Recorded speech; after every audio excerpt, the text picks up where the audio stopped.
Okay, we're recording and I have my Unreal Engine class demo scene up.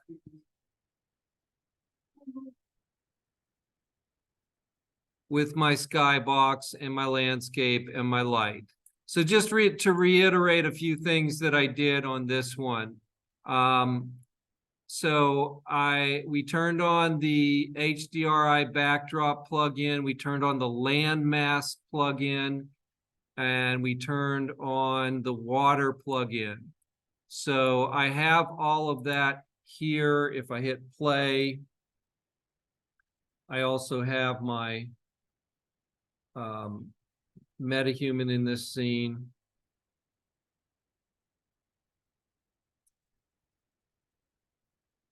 There we go. So if I run around here, I can see that I have water over here and on the other side as well. I've got some mountains. If I hold the E key or hold the right mouse button down and hold E key, I can zoom up to see what my landscape looks like. And so I've got quite a natural looking landscape, because if I switch to my landscape mode, which is what we did to create this landscape, I have multiple layers here, and the flat base is what I started with, and I shaped this with these little dots, or these little points on this curve. And you don't do that in landscape mode, really. You do that out in the selection mode, the standard selection mode. And that gives you your shape of your landscape, but it's flat. Then we added water also out in that mode.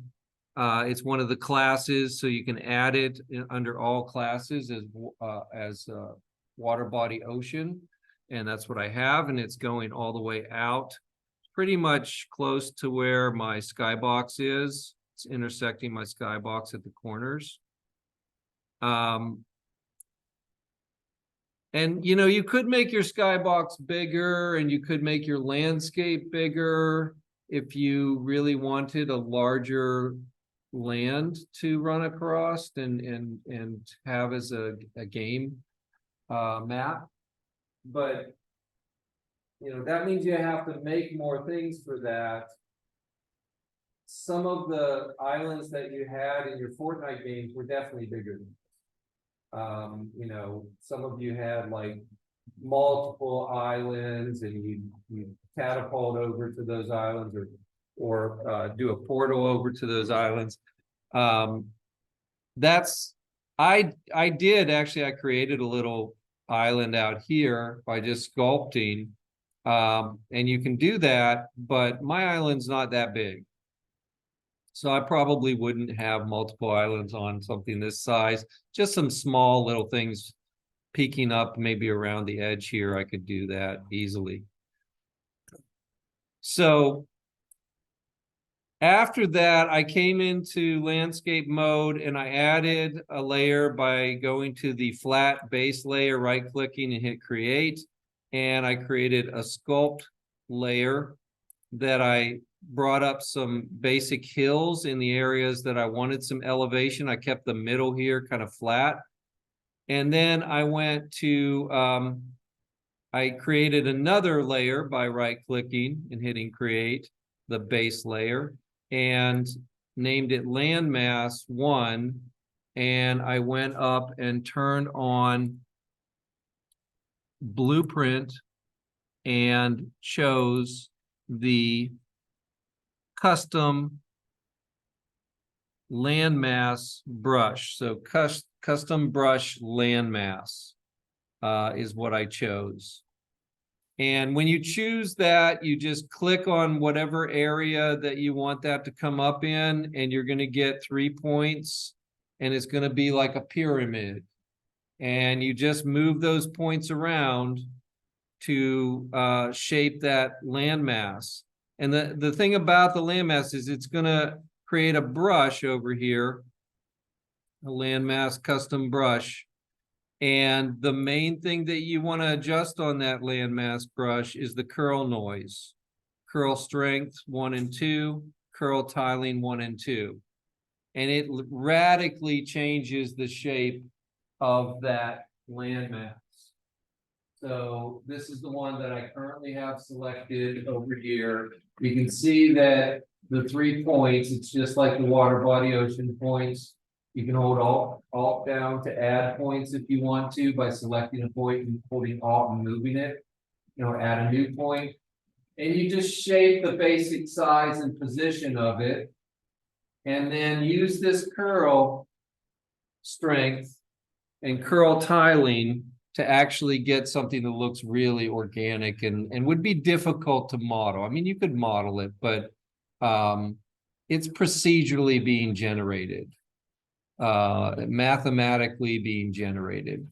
So you get a lot more interesting shapes, and you can usually find something that will work for whatever your application is. I did 2 of those. I could do a third one if I wanted to in the same way. And then on top of all that, I did a details layer where I used instead a standard sculpt mode, but I switched it to, you have a pattern brush and you have an alpha brush, and you can search for different brushes. So if you type in alpha, for instance, you can find a couple of different black and white brushes that you could use for that. This is going to make shapes in the shape of the white parts on this. So that will, like if I use this one here, and I, on this particular one, the pattern brush, you need to turn on, use world space, and you can set the rotation. And if I hover over out here, I'll just size my brush up a little bit here. It's kind of small. Okay, so you can kind of see it on the brush, right? And if I paint like over in this empty area that doesn't have anything, I paint in that area, it's going to pull up those shapes. And that's going to create, some very organic, natural looking shapes. And you can, of course, hold the shift key down. You can push that back down again. So I can make little valleys, which is what I did in this area right here. I wanted like little valleys that the water would like flow into a little bit. And if you want to create a little mountain like I did over here in my water, let's say I want a little island out here in my bay. So what I would probably do is, rather than doing it from way up here, I'd probably want to be down here looking at it, maybe get a little closer to it, and decide, where's a good place for that to be drawn. And so if I go out here into the water area, I don't want one right in front of my sunset, but maybe over here would be okay. So I might do it over on this side. And this one might produce an interesting thing. Let me zoom up a little bit so I can see it a little bit from above. So I'll just go up a little bit so I can see my brush, basically where my brush is. And if I move the rotation here, you can see that, you can kind of see it. You can see it there. It's on the left-hand side. It's rotating those shapes on the brush. So I decide, you're gonna have to try it probably, but let's say I want something right in this area. And so I hold it down and I can pull up a little what it looks like maybe some kind of icebergs kind of in that area. So I just when I clicked over here, I just typed in alpha. So if you didn't find it, maybe you didn't put the starter content in your scene when you chose the template. If you did, I think this is in the starter content because I didn't add it to my scene at all. If you don't have that, you can also try noise. Noise, you'll probably find some black and white ones like this one I use frequently. It's not, it doesn't have as high contrast, so it's not going to make as sharp of edges, but that's going to produce some nice things as well. Now you could go out to your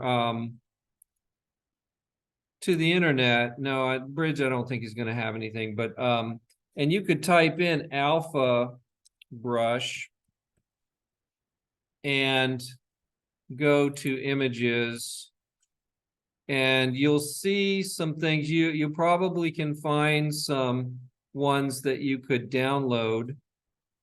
I did put on your syllabus. If we go look at that, let me just go to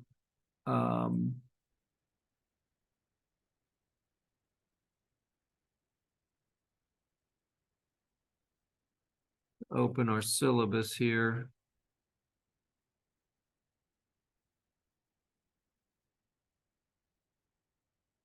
In your syllabus, I have a link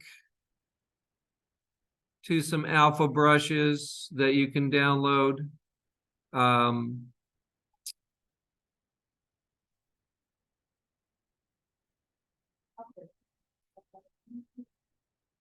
And free alpha landscape brushes. So you have to give them your email address, but as soon as you do, it'll take you to those brushes. And I think I've got them in my downloads already. They've never emailed me to my knowledge, so I don't know if I don't think they're gonna bother you much. But here they are. It's a folder of brushes that look like this that you can drag into your project. And they're all volcanic something, so you just do a search on volcanic in the brush. But they're okay. They produce a decent looking mound or hill or mountain or something like that. But I like the noise ones a little better, actually. They give it more texture than these do. So if I wanted to use these, I would just download them like I've done here, and then I would drag these into a folder that I create on my in my project. So let's just do that. Let's go to my content browser, and we'll just in content we'll right click and make a new folder, and we'll call it alpha brushes.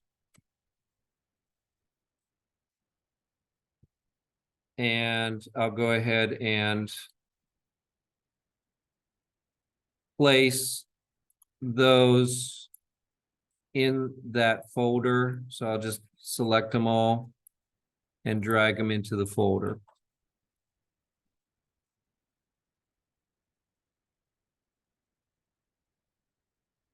So now that all of those alpha brushes, those volcanic brushes are in this folder, they've been imported, I can just go here up in my brush and look for volcanic. And those volcanic brushes are going to come up, and I can choose one of them and paint with it.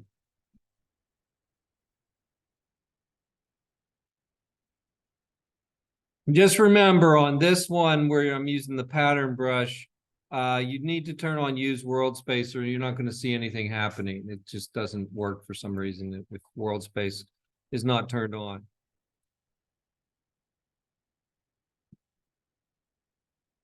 Okay, so a few other things before I get to the layered material brush.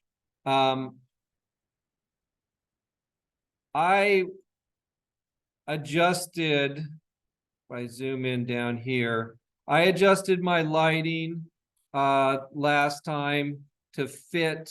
I'm just going to go back to my selection mode because these are not directly in the landscape mode or anything. There are things in your lighting you're going to want to check and maybe work on a little bit to make your lighting better. First thing, the most basic thing is check your directional light and make sure that it's going in the direction that it looks like your light source is in your scene, in your sky.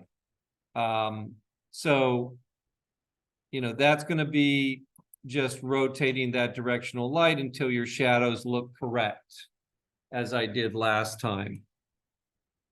So my shadow looks fine. You can also, if you have some water there, you'll see the highlight on the water. Like if I move it like this, you can see the highlight. And I can place that highlight exactly where it should be with the sun at that place on the water. All right, then I know that shadow is correct. That's a really important thing. Another thing is your lighting might have really dark shadows, darker than you want them. So there is a skylight in here. All right, and I clicked on it and it kicked in, and you notice my shadows changed. And what I'm doing with my skylight here, you might want to do this. So my shadows were really dark. Like if I turn my skylight off, this is what my shadows look like. And you might like that. You might want high contrast shadows. But if I turn my skylight on, you'll notice that my shadows become a lot lighter. And personally, I think that would be better for this kind of a landscape because there's a lot of snow around. There's going to be a lot of bounced light. You're not going to have that dark of shadows.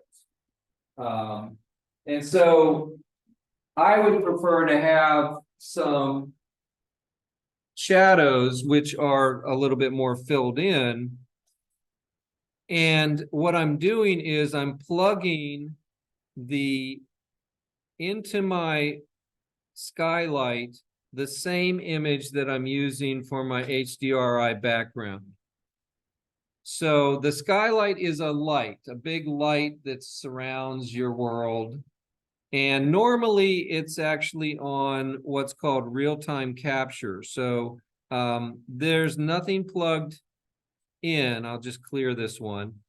See, if there's nothing plugged in, this is what my lighting looks like. And usually real-time captures, this is SLS captured scene, and then real-time capture is turned on. So this is what my light looks like. And you can see that not only is the light different, but the color of the scene is different. Okay, so the tone of that snow and the mountains and stuff does not have any blue and greens in it the way it did a second ago. And the way I probably would want for a scene like this. So if I turn off that real-time capture and I go and change SLS captured scene to SLS specified cube map, and then I go and drag the background that I'm using for my HDR backdrop onto that cube map, my lighting changes completely to actually be a lot more bluer and have some of those greens in it, that's in the sky. This is producing, in my opinion, a much better looking scene. Now my shadows are actually kind of blue. And what it's doing is it's using that same scene for lighting. In addition to the HDRI backdrop, it's also doing some of that. And you're going to want to change some of the things on the settings, like there is an intensity scale. I believe it's down at 1 by default, which is not going to show you very much. So I put mine up to be 5. And that puts a lot more light in it. And you can do this however you think looks good to you. I could do 3. I could try something like 15. And maybe that's way too bright. So I'll put it back down to 5. And the other thing that you're going to want to do is you might need to rotate it. So when you place it on there, it's placing it on there just at the default. And it may not be like, it's the same image. So there's a sun in that image. And you want that sun in that in that image to match up with this sun. And it may not, it might be way over here somewhere. So if that's the case, it's not going to look as good as if I rotate it to where it should be.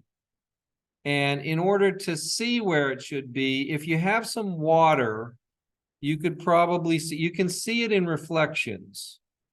So actually, if I move over here and I look at my water, this reflection is partially coming from this stuff, but it's also coming from this skylight. And if I go find the angle, the source cube, I've got it on 127.67 because I've already adjusted this, but by default, it should be on 0. So this is 127.6. So I'm going to put it back on 0. And you see that completely changed that reflection. I'm no longer seeing the sky and stuff that I saw before in that water. And the lighting changed too. So I need to go in and I can just manually do this. And you can see as I drag this channel, everything in the background's changing. And I want to drag it till I get the sun there, where I think the sun should be. So I believe it's right here. That looks like the sun to me.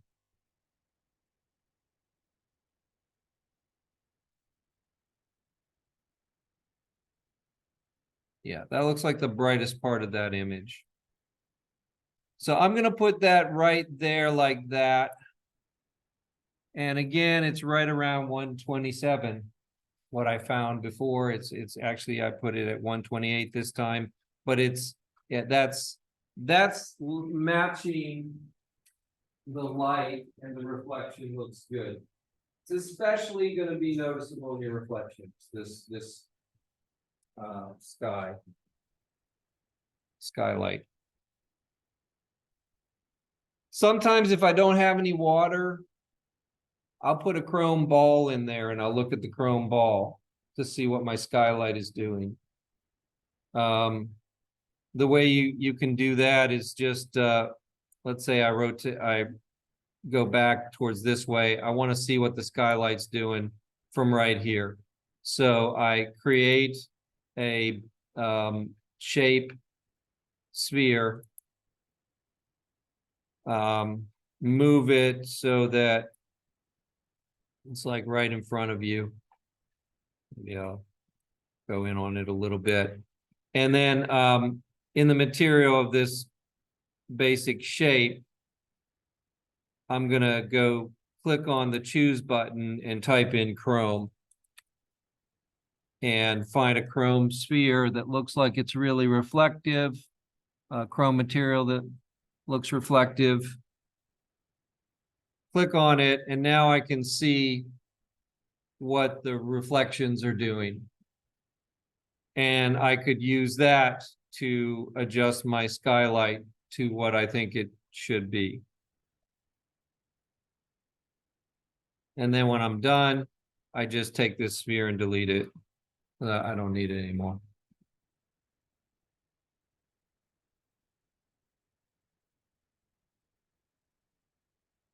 Okay, so my lighting's better now because I have adjusted this skylight. I can click play to check things, make sure it looks okay. I am getting an error about texture streaming. Normally, if I save and quit the program and run it again, it'll sort of clear out memory and take that away. So I'm not really concerned about that. And then the other thing that you might want to do is create a volume. So I'm gonna go to my plus symbol here. I'm gonna go to volumes, and I want a post-process volume. So it's about a little more than halfway down. If I choose that post-process volume, it's going to create a little square here that it's just sort of like a transparent square. And this is to adjust your world lighting. Okay, so if your scene is too bright or if it's too dark, you can adjust your world lighting. But you need to do it with a post-process volume, and you need to make it infinite.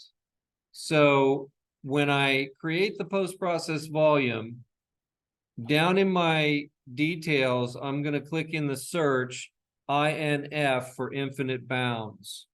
And I'm going to look for infinite extent unbound and check that. And once you do that, it's going to now, whatever I do on this post-processing volume will affect everything in my world.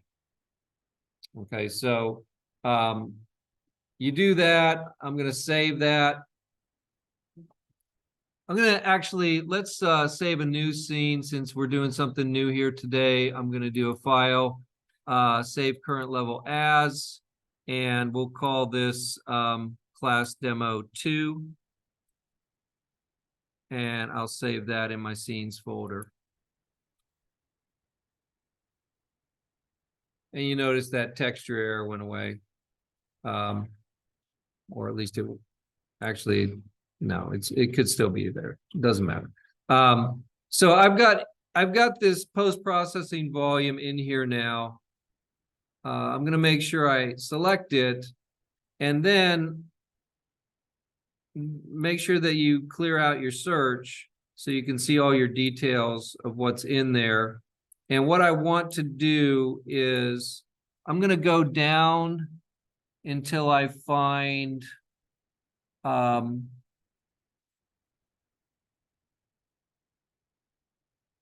not bloom. You could turn some bloom on if you wanted it here on your to show up with your light, but I'm not going to bother with that. I'm going to go to exposure. I'm looking for exposure. Here it is. And I'm going to turn on exposure compensation. You can also turn on metering mode and set it to manual. And you see it goes all the way dark. And then we can start pulling it up.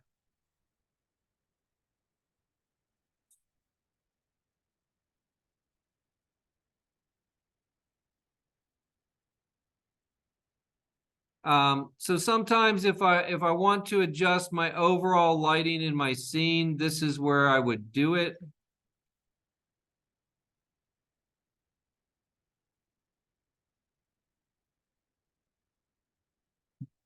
If it looks like it's too bright, then you could do it here.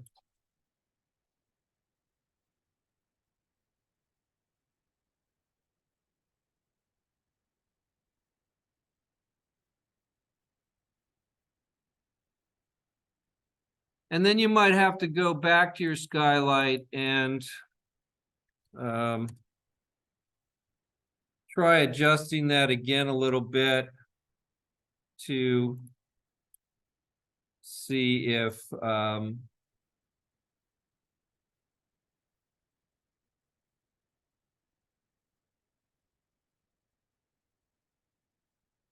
it's like a combination of different things here that you're adjusting and sort of trying to work with to produce the kind of light you want. So I'm going to leave this the way it is. I think it's fine for right now. And another thing that you might want to put on is exponential height fog.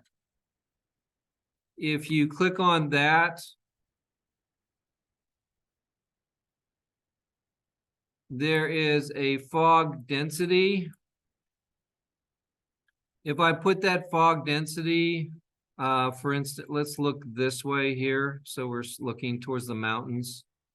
And let's say I put my fog density. First of all, I'm going to pull the height fall off down to 0 or 0.001. And then I'm going to pull my density up to like 1. Just I'm going to type in 1. And then I can actually see where the fog is. Like I can see that I have fog right around where the mountains are. And then you're going to have a cutoff distance and a max fog opacity. And so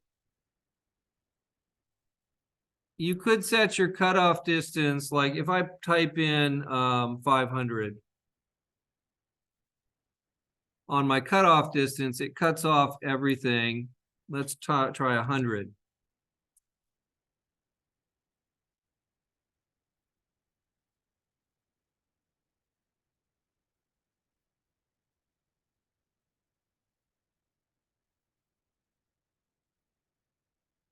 Okay, so actually, if I put 10,000, I'm seeing a little bit on the mountains,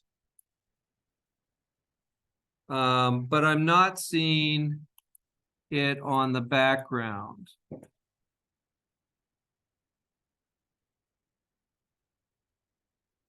Which is kind of what I want. All right, but I don't want this dark color. So it's currently, it's set to, the in-scattering color is set to black. And then there's a sky, atmospheric, ambient. So this is the fog's contribution to the ambient atmosphere, the second one. And this is the one that it's making it dark. So if I come up here and I move this and lighten it up, you can see that that's changing the fog. So what I would like is I would like those mountains to become a little more blue, because that's what happens when they go back towards away from me far enough, then they usually get a little more blue. So I'll bring up a little blueness on that. And that's actually going to match my background better, because my background, they're blue. So I'm going to kind of try to get that matching my background a little bit more. And I'll say okay to that. Now I'm doing that with it full strength. So after I get it the right colors, I'm going to pull the density back down again.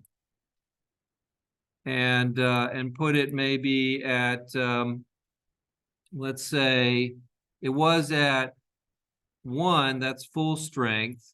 So let's try 0.8. Let's try 0.6. Okay, and then let's go down and adjust the max opacity down a little bit, because it's at 1. Let's go to 0.7. 0.5.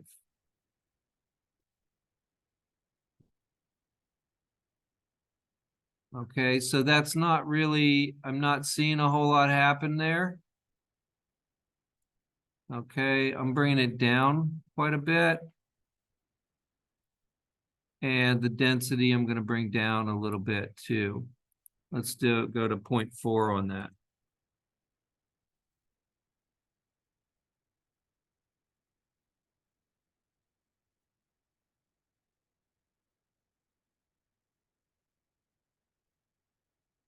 Okay, so if I'm wondering if that's having if it's really doing much, I can try turning it on and off up here with the little eyeball.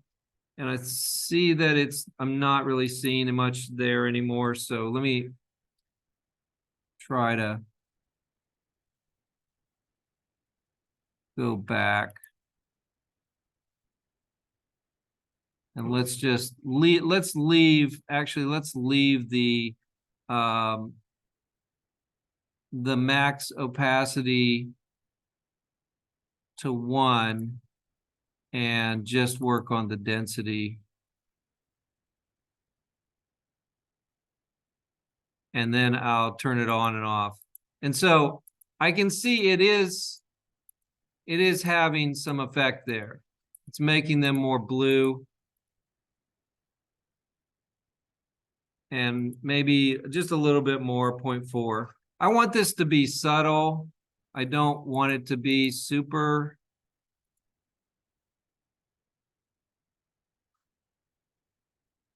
obvious. It's just a slight color shift. So I'll leave that for now.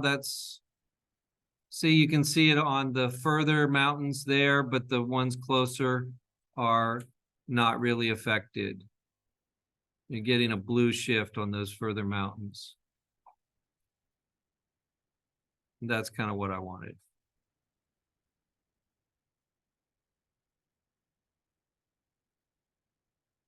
Okay, so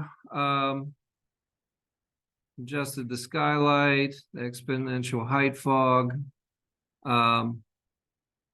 You could also, if it's affecting it too much, there's a height part there that you could pull that height back up a little bit. It'll just push it up away from the ground a little bit. But I'm pretty happy with the way this looks, so I'll leave it. Now, what I want to do is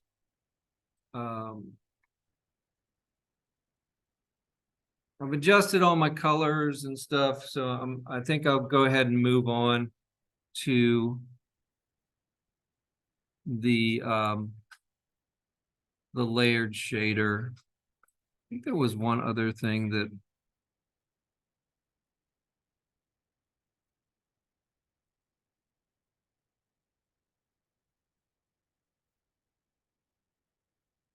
well, we can come back to it.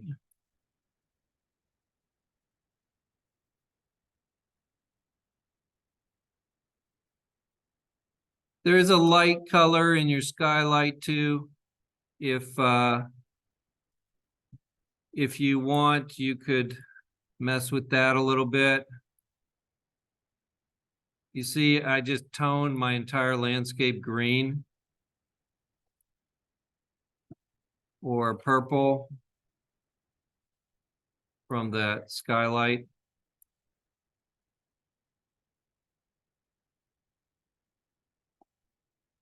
I think it looks better with a little purple in it, actually.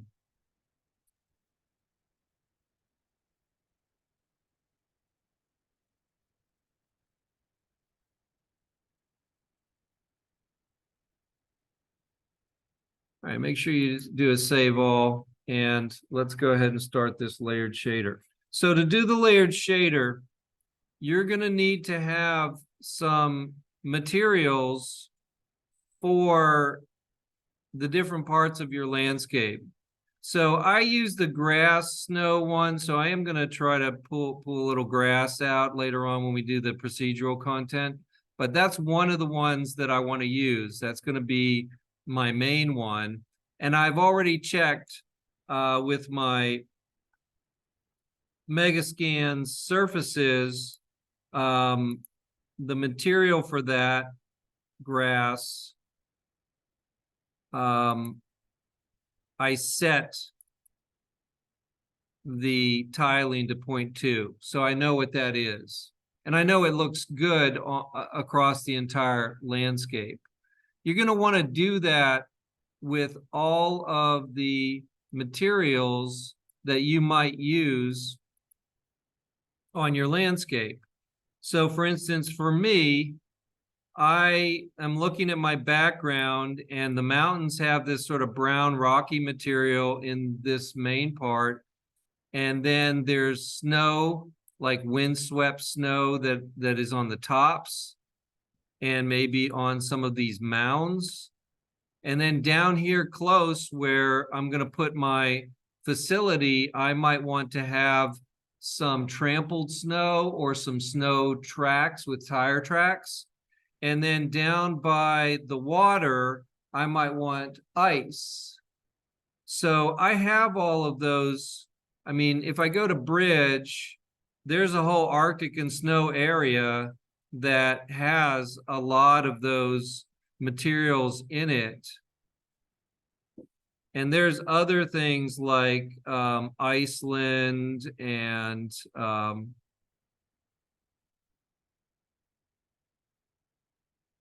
that has some different ones. I could just type in a search for snow or ice and find that as well. So there's a lot of different things here. There's ice cliffs that I might use. I've got some things for like a glacier. I've got some things for like smooth ice. You can see the little green check boxes next to all of these. I've selected them. I've downloaded and added them to my scene already. So you're going to need 3 to 5 of those to make this shader. So you need to download, like for other scenes that I use, it might be a completely different thing. It might be, I need a grass, I need some rocky, I might need sand in some places. So it totally depends. If you're doing a tropical island, you're gonna have a lot of sand and you know, beach rocks and things like that. And you can search for all of that stuff in Bridge. Some collections have a lot of those things. You know, there's tropical collections in here. And if it's like a wasteland, there's certain things like a desert, they have stuff for that.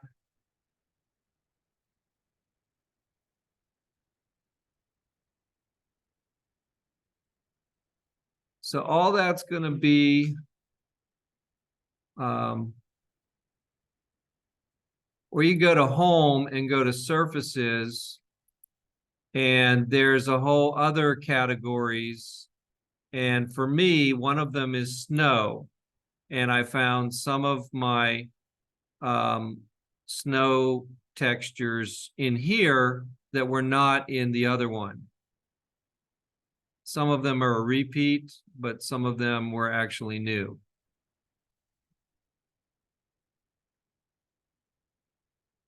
So download at least 3, maybe 5.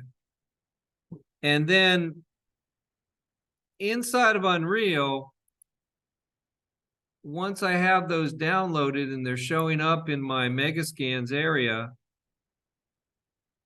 ideally, I'd want to go to each one that I'm planning on using, and I'd want to select it like this Icelandic cracked rock. That's the one I think would be good for the brown area on my mountains. So I could open that up and set the tiling on it. I've got mine set to 0.1, 0.1. And then drag it onto this landscape, onto my landscape to see what that looks like, so that I know that it's going to be a good one and I'm going to want to use it.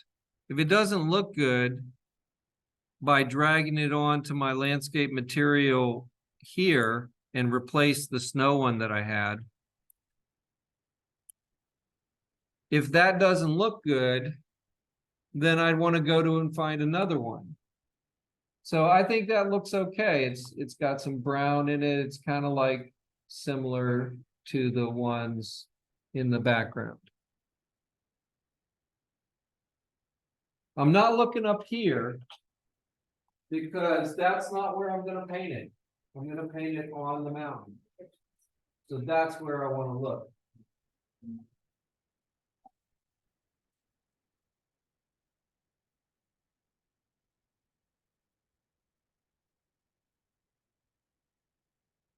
And if I see that looks too, not dark enough, I could try a different one.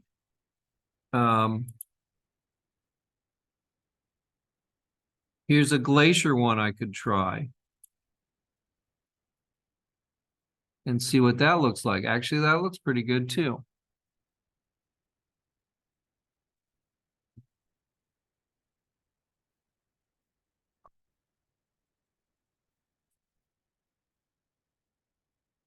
And then there's a frozen one that I want to use down by my water.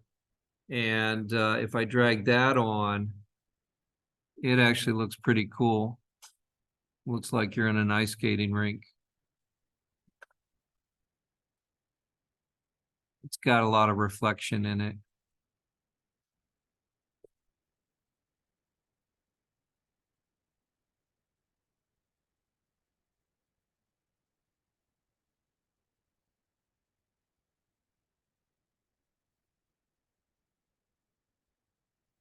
Here's my windswept snow one.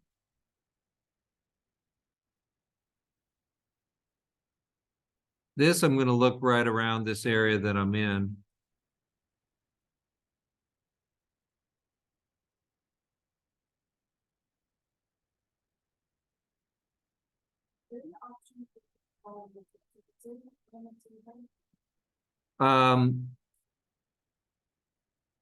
Inside of your material, there's a metallic which has reflective properties in it. Actually, let me see what the what that particular one that was reflective actually has on it.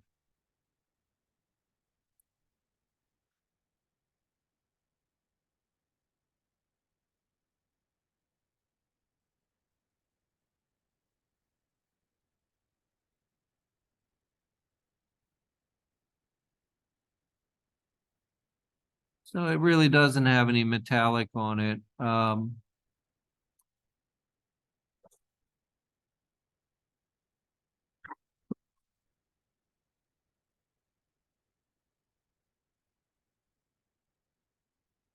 I don't see anything on this material instance to adjust reflectivity. Yeah, it might be metallic, but it's not turned on this one. So And this one has reflectivity. So it must be like built into some other aspect of this shader, but yeah, I would try to do the metallic.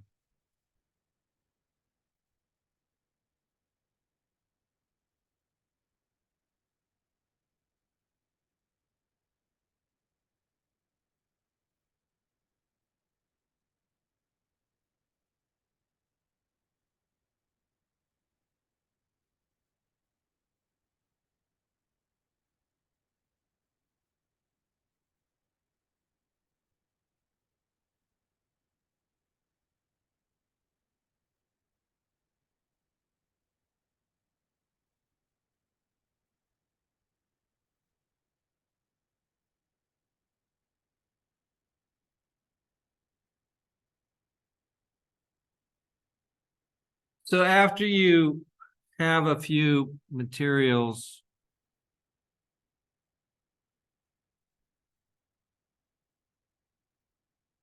plugged in,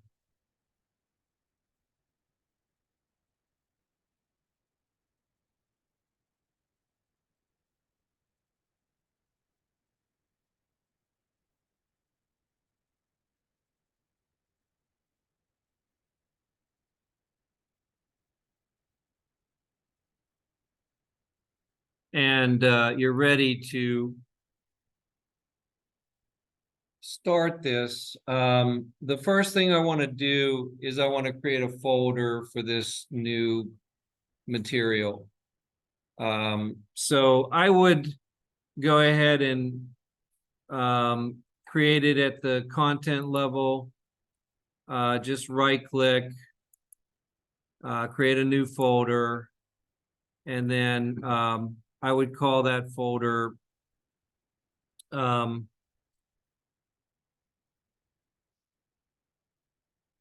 probably like landscape material blend.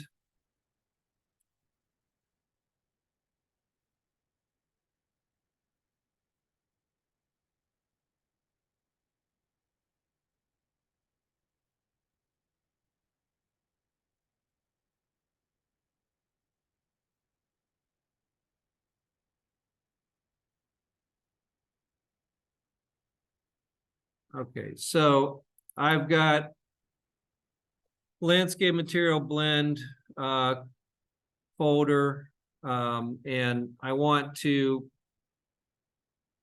create some things for this.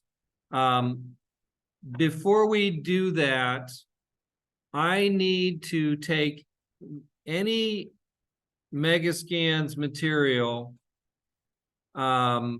say the one that I'm using, the snow covered grass one, and go find it over here, like put it on your landscape, and then you want to open it up, open up the material instance, go to the bottom where it says general, find the parent material, and you want to click the little folder next to it. So it's got a little folder next to it. Click the little folder. Don't click the arrow, click the folder. And what that will do, go ahead and close it after you do that. It'll take you to the master material for the Megascans. And so this is the sort of the material graph for the Megascans, and you want to open it by double clicking it. And we could just dock it here. And I'm going to zoom out. And what I see is that this is what the Megascan materials are using, how they're being created.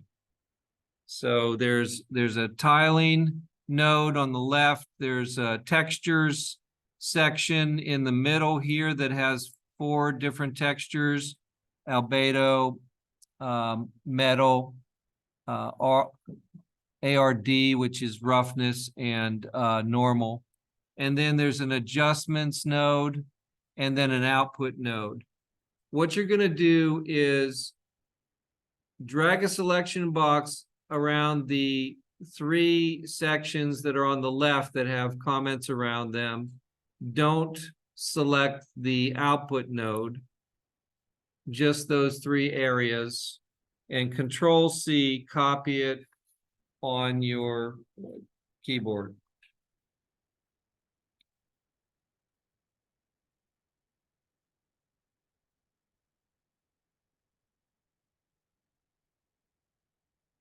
So once you copy that, you're going to go back out of here to, you can close that material. We're not going to use it anymore.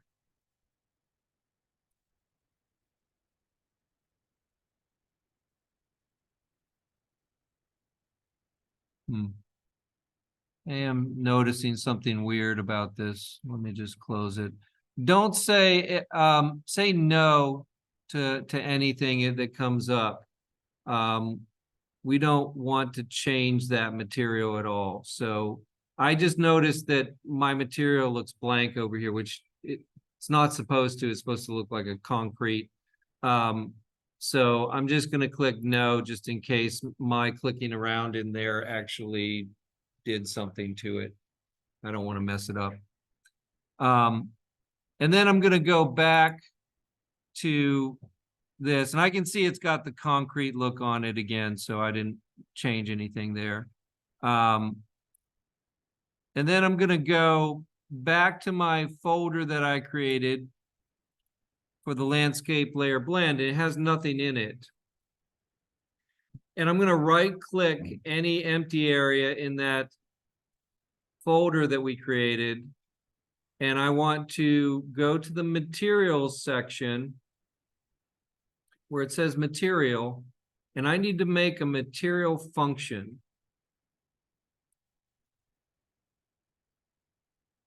Name this, the convention is to put capital MF at the beginning of the name of a material function, underscore, and then the name of this material function. So the name of this material function is going to be, what material do you want to use on your landscape? In this case, I want to do the grass one, the one with the snow grass. And I'm only going to have one grass material on this particular landscape. So I could just call it grass.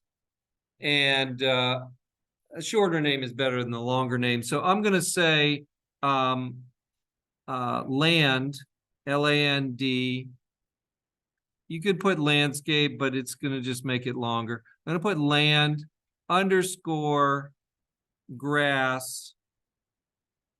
And I could put snow or something if I want to.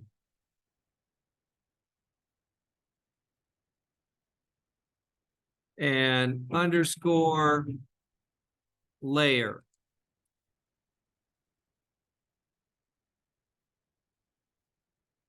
And I'm going to put on my names here just because I've done this before in this project. So I don't want to name it the same name as I've used before. I'm just going to put demo at the end of my name so that I know that I'm not giving it the same name as something else. So I've got this MF land grass layer. You don't have to put demo at the end of your name. And that's going to be for my grass. It's the naming's what's important here, because it's how you're going to find it later on. And then I want to double click it to open it up. And I'm going to dock it again by grabbing the name and pulling it up here next to bridge. So in this graph, it's a material function. A function is like a procedure. It's a collection of code, in this case, graphs.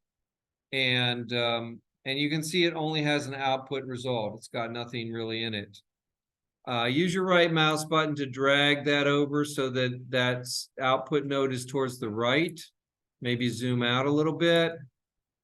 And in the left area, put your cursor and do a Control V and paste the stuff that you copied in, and then you might need to go and hover over it with the till you see the 4 arrows and move it so that it's to the left of your output node.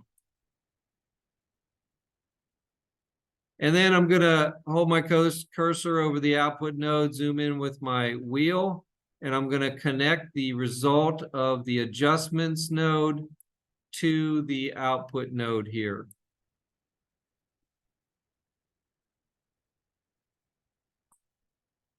And that should recreate that. Now, again, I'm concerned that this doesn't look right here. I might have hit something when I was clicking around. I know that that's really not what it's supposed to look like. So I'm gonna delete that and go grab mine again from the master material, because I think I might have did something to it. I don't want to mess it up at the beginning here. So again, I'll go back, find that parent node, open it up. Actually, it still looks the same.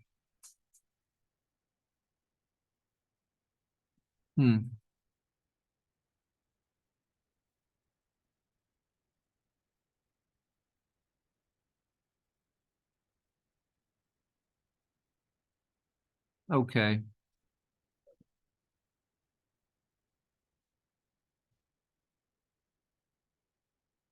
Does other people's look like a cement texture?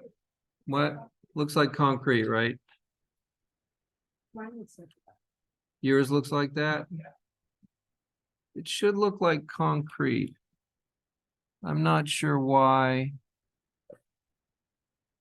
It should look like this texture map right here. I'm not sure why mine looks weird. It usually doesn't. So maybe I'll try a different, let me just try a different, I don't think it should make a difference because I believe they're all using the same master parent nodes, but let me just try a different one.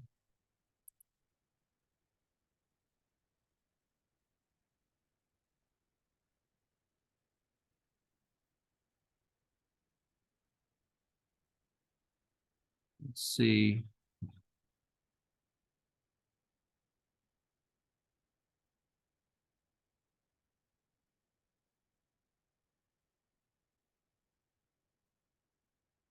Yeah, looks the same. Okay. I'm just gonna leave it, I guess. I think it's probably fine.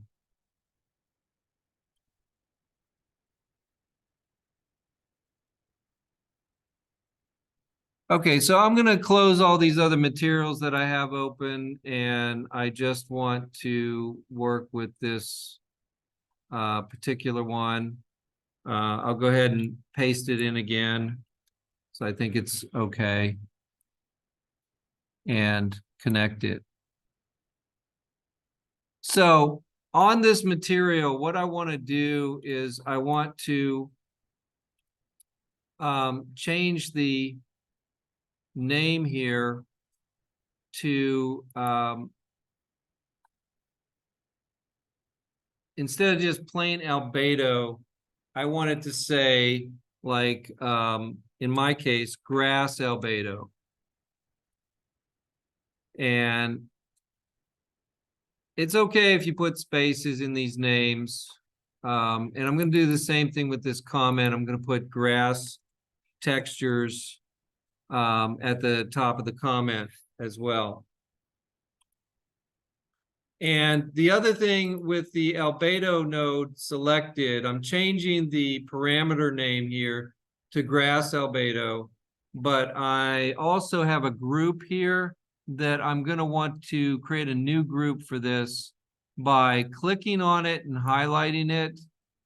And the group name here that says 7 texture maps, I'm going to make a grass space layer group name and assign it to this node. And then I'm going to go skip metalness because we're not actually going to use the metalness. And I'm going to go to the ARD one. And I'm going to do the same. I'm going to click into the parameter name and call it, I'm doing this on the left here. You could do it directly on it, but it's just as easy. Grass space ARD. And then I'm going to just click on the drop-down arrow and choose my grass layer because the layer's already been created and it's in there. So I'm setting the name, the parameter name, and the group to have that grass name in it. So grass normal is the next one, and then I'll do the drop down and choose the grass layer. So I've changed the names of the 3 main texture maps here, which are the albedo, the roughness, which is ARD, and the normal map to have, and also the groups for each one of those. I've changed that as well to grass layer.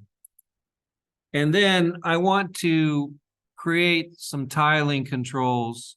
So I'm going to right click over in an empty area under the tiling node.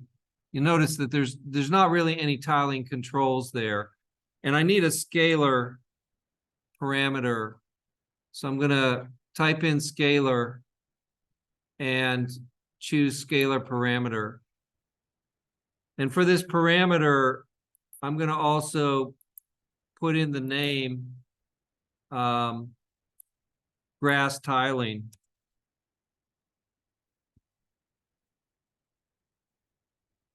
And then for the group, I'm going to choose the grass layer.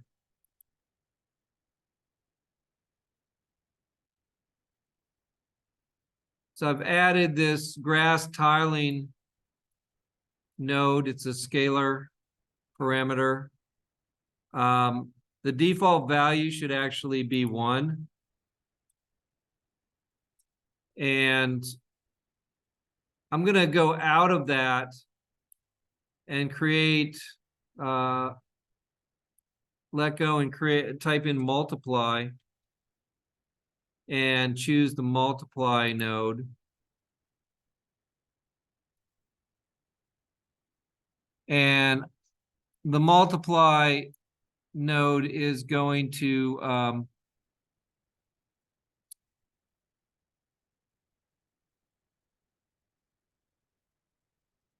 allow me to control this scaling. And I'm going to go ahead and pull the results from this tiling and pull it down to this multiply node output. So go ahead and hover over the result of the original tiling node, hold Control down, click on it, and drag all of those to the output of the multiply node. All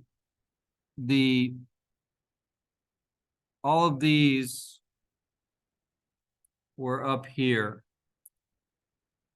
I held Control down and pulled them all down to the output of the multiply node.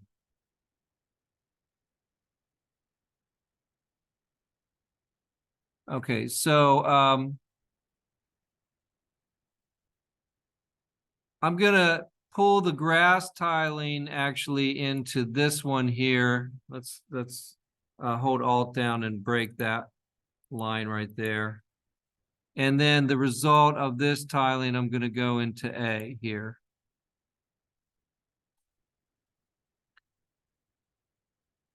Okay, so again, I can't see my texture up here, which is weird. I might quit the program and come back in case this is just something buggy happening.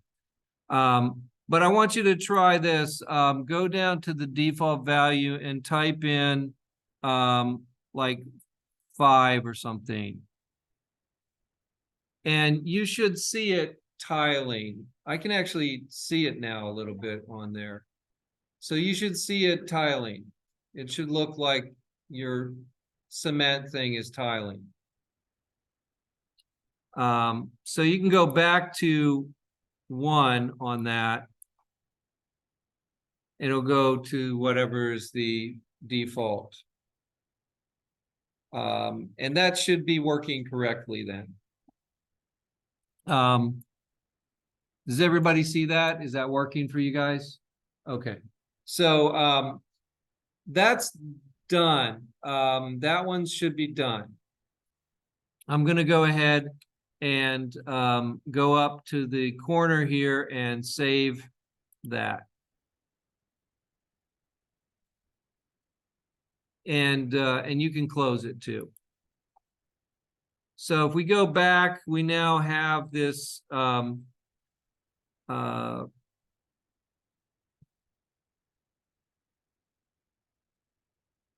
this new node in my folder called mfland grass. And what I want to do is I need material functions for each of the materials that I want to paint on my landscape. So I'm gonna right click and duplicate this. And you just want to change the name to be reflective of your material. So I'm going to need one for mine. I'm going to need one for like snow, just sort of plain windswept snow. So I'm going to make one for that. You are going to get a 1 at the end of it. And if you don't want that, you can, it's because it's duplicating the name. You could go change that, but I'm going to leave it. It's fine. And then, so I've got one for snow. Let's duplicate again.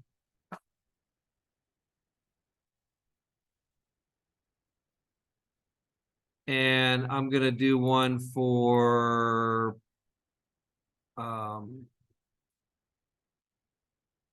let's say rock. I need one for the slope. I'm going to call it slope. I've got one for slope. I've got one for snow. I wanted one for ice, so I'm going to duplicate again. And let's call it ice.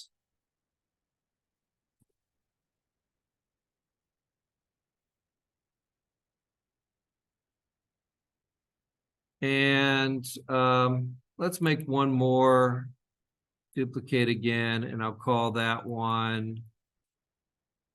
Probably want one for like tracks or trampled snow or something like that. So I'll just call it tracks. So I've got 5, and I could do more, but you know, that's going to take more time, so I'm not going to do.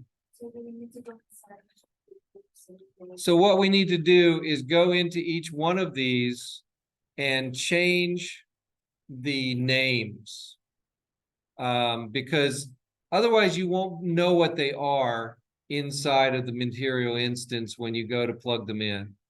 The only way you're going to know, because they're all using the same texture maps, the only way you're going to know is if you go in and give it the names. So go ahead and do that. I'm going to go to this ice one, and it should just be a matter of, it's kind of a little bit busy work, but you're going to go in and just change your comment name. So it's easy to see what this one is. And I'm using ice. ice albedo. And I'm going to make a new ice layer. So you have to type in a new layer, ice base layer. And that's going to be there from now on when I go and set each one.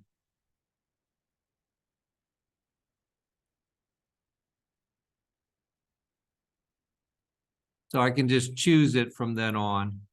And the reason, I mean, they need to be in the same layer because that's how they get grouped in the material instance.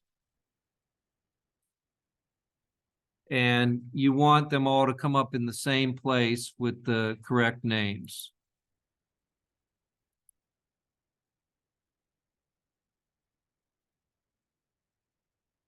And don't bother with the metallic one if you don't want it to show up in that group.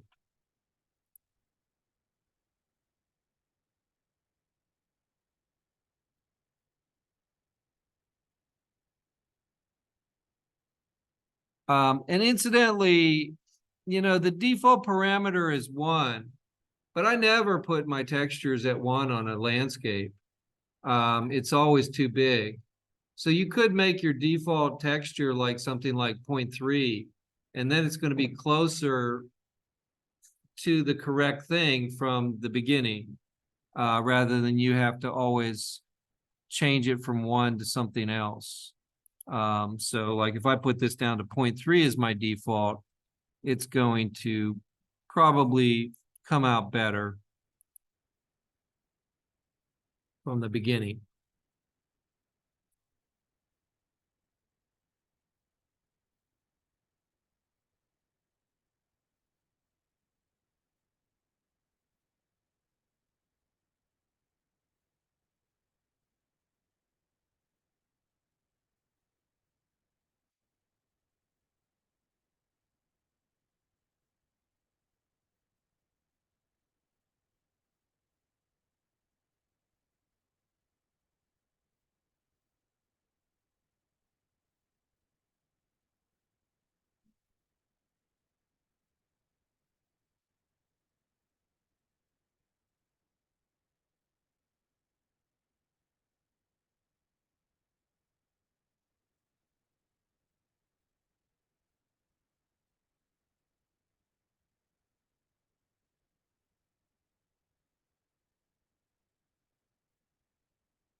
Make sure you save after each one.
Okay, so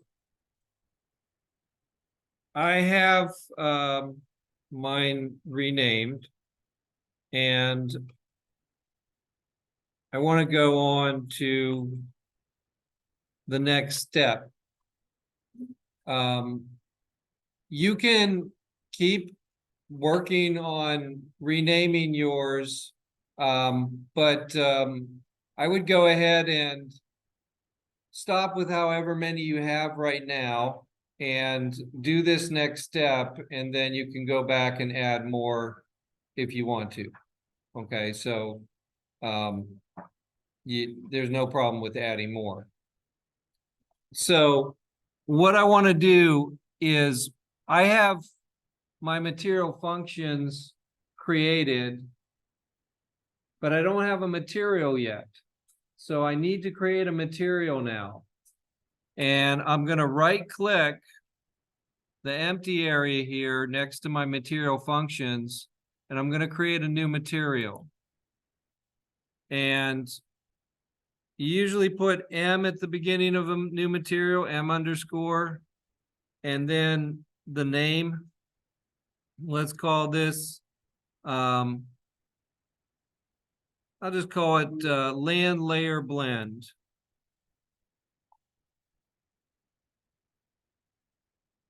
And again, I'm going to put underscore demo on mine just so that I know which one it is if I have another one with a similar name. And then I'm going to double click that to open it up.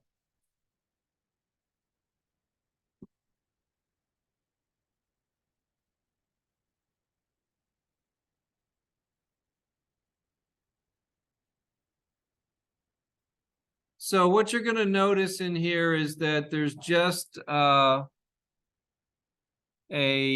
node that has the name of your material, and it's got the different types of channels that would come up to control in that material, the different parameters.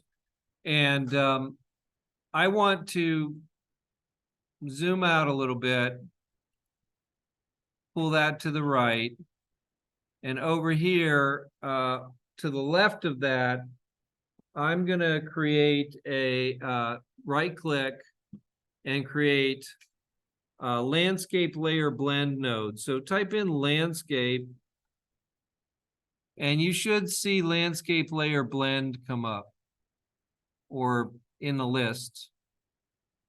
And choose the landscape layer blend node.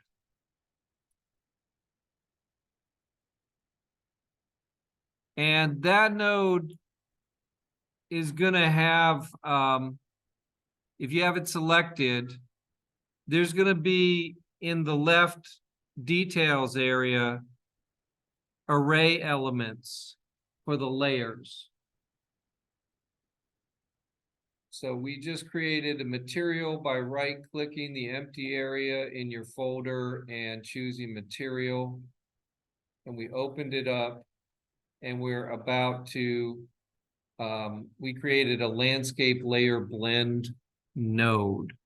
So right-click when you get it open and type in landscape, and you should see landscape layer blend. So this is our landscape layer blend node. This is how we're going to blend our different materials together.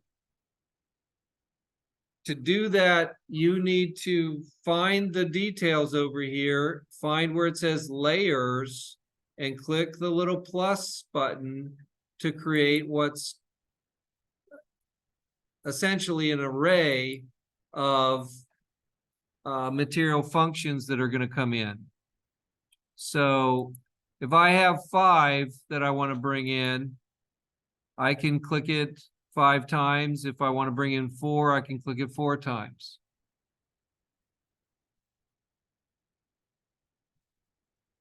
So I've clicked it 4 times. That gives me 4 layers up here. And I would want to open each one of these indexes up, find the name, and type in grass, for instance. And it's good now gives me, that's my main one. So I'm doing it first. And that's my grass layer. It says grass layer now. If I zoom in, actually,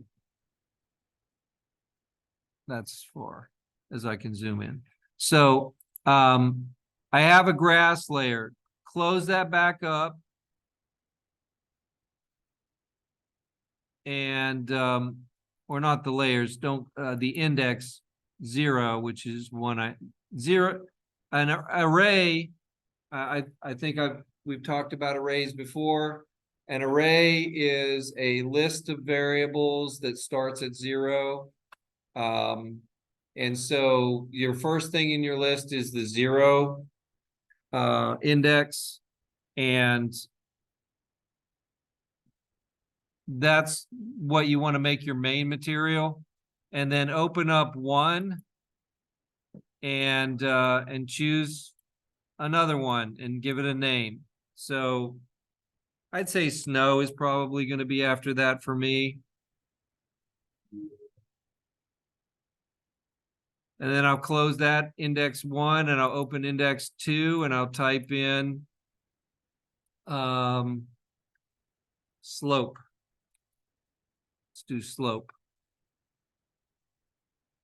And then I'll close that one and I'll open the next one and I'll type in ice. It's going to be my ice layer.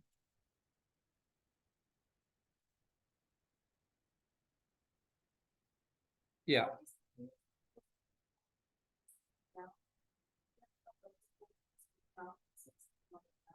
Now, this is all for the entire landscape. So some of these are going to be over by the water. Some of them are going to be on the mountains. Some of them are going to be on the ground.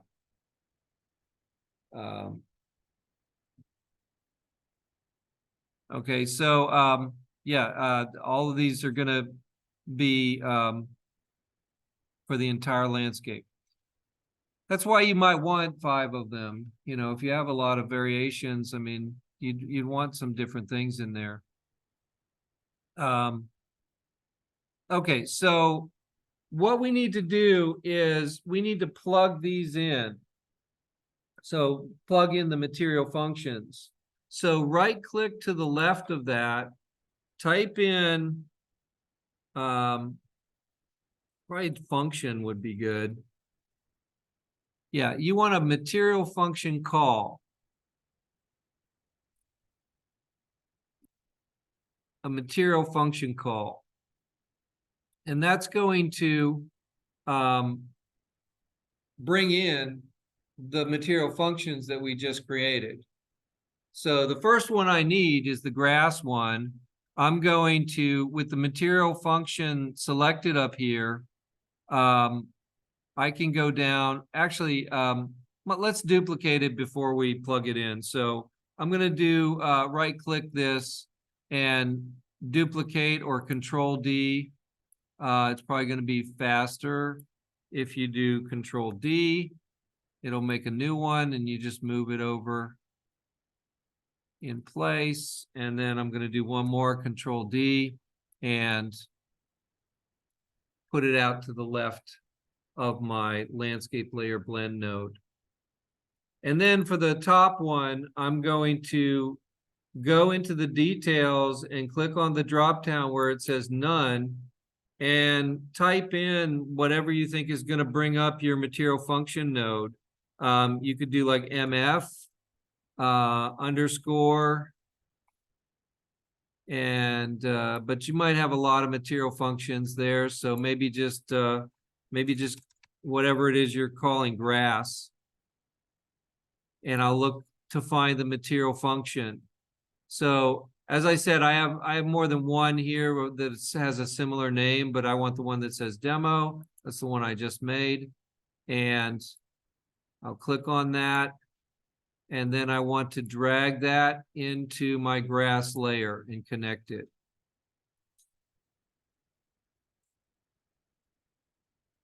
Okay, so that's what you want to do with each one of them. Select it, load up the one you think you need, which in my case is going to be snow. I want the MF, material function.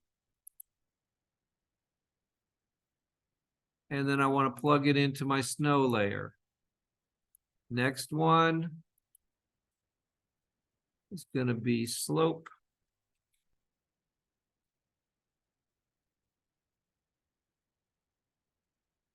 Plug it in. And the next one for me is going to be ice.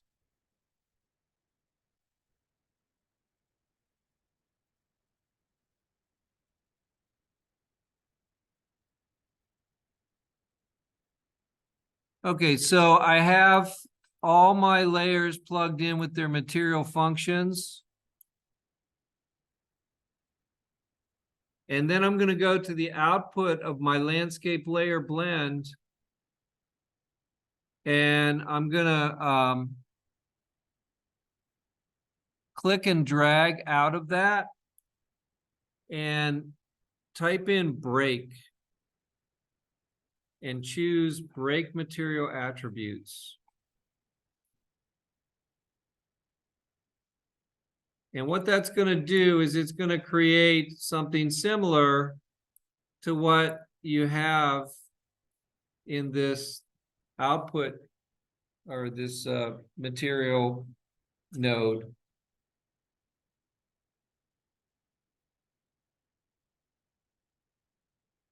And then we need to connect those together. So the base color goes to the base color. We're not even using metallic, so I mean, I do know that I want specular. I might use metallic, so I'll connect those. Roughness, I'm definitely using. That's the ARD. Some of these other ones I don't know that I'm going to use. None of these are going to be emissive.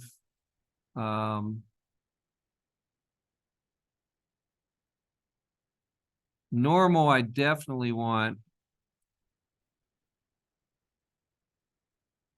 Tangent and world position, I might want those. There's going to be some things where I want to rotate maybe the texture map. And so that could be something that I'd want. Ambient occlusion, I don't know if I'm going to use that. I mean, connecting these up is not really going to hurt anything.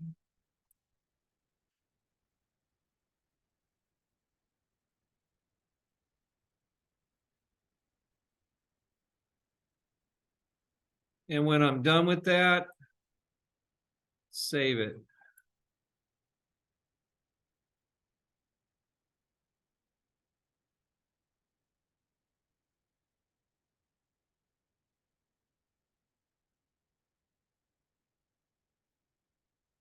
I don't think we're going to have to come back in here again, so I can close this.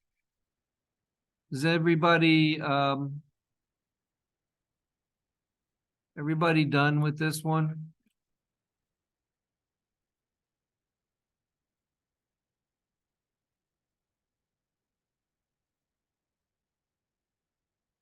Okay. So we have a material. We have material functions. What we don't have is a material instance. That's where you actually have the parameters that you can adjust.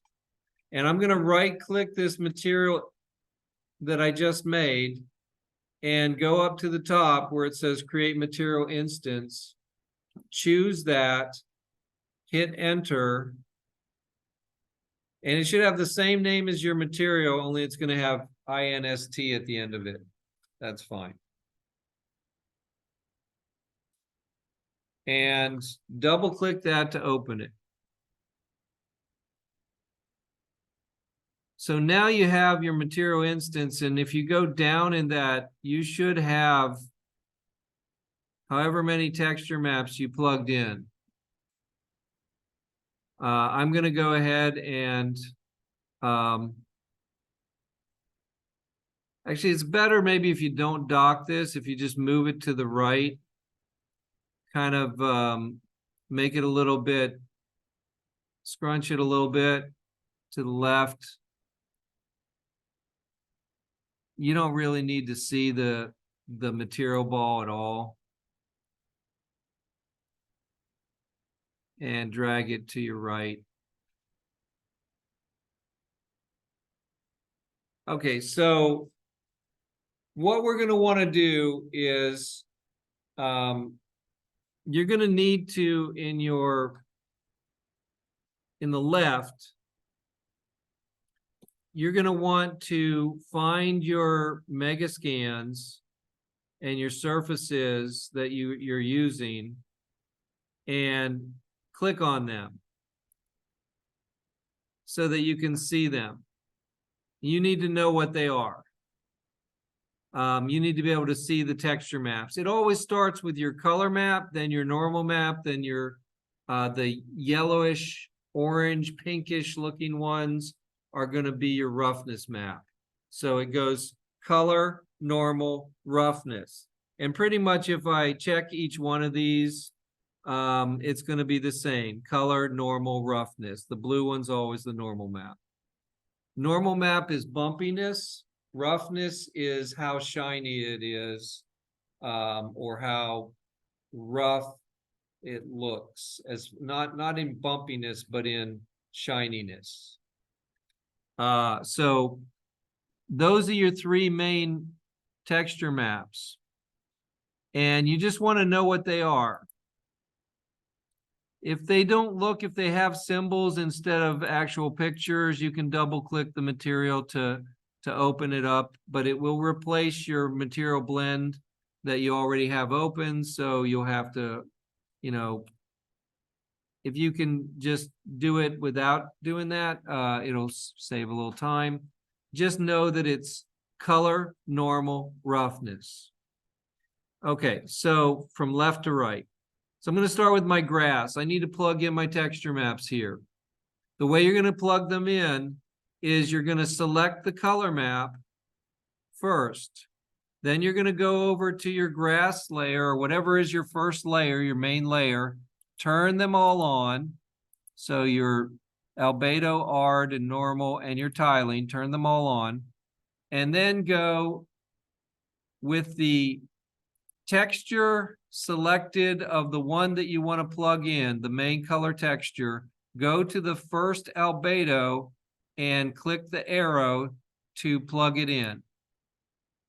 Then go to the normal, or actually, they're not in the same order, right? So left to right, it goes color, normal, roughness, and on here it goes color, going top to bottom, it goes color, roughness, normal, because the normal is always blue. Okay, and ARD is roughness. So you can, if you're going left to right over in your texture maps, just jump down to where the normal is and click that one, the arrow next to it. And then go to the one on the far right of your texture maps, and that's going to be your ARD, the middle one in the layer blend material, and click the arrow. And it should look like this: color, yellow, blue. All right, you want to plug them into the correct ones. And so that one's done. And I can then turn on my next layer. Just leave them all on once you turn them on, and plug in that one. So that one's my ice layer. I'll go to my frozen ice one. I'll select the color map and I'll click the arrow next to the albedo. Then I'll select the normal map and I'll click the arrow next to the normal. And then I'll click on the pink roughness map, and I'll go to where it says ARD and I'll click the arrow next to that. So it's plugged in correctly. Next one's my slope. That one I'm going to use the rock, cracked rock. And we'll just keep doing that color to albedo, normal to normal, roughness to ARD.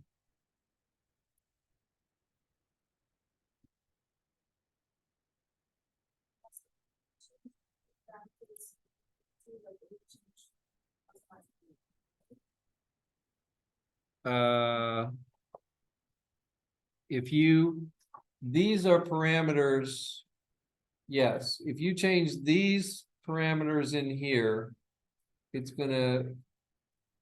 not gonna change the original materials. I mean, it will change this, yeah.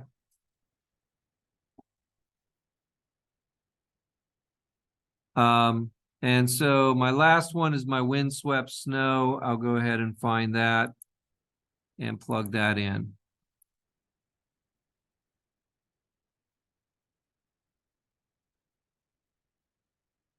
Okay, so I have all of my correct texture maps plugged in for my layered materials. I'm going to go ahead and save that.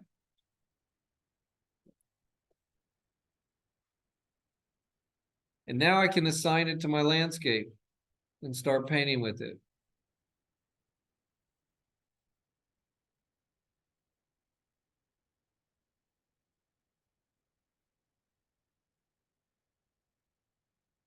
Do you want me to move on to that right now, or should I give you a few minutes?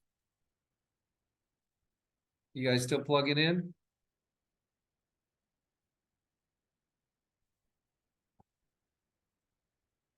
Anybody want me to wait a few minutes?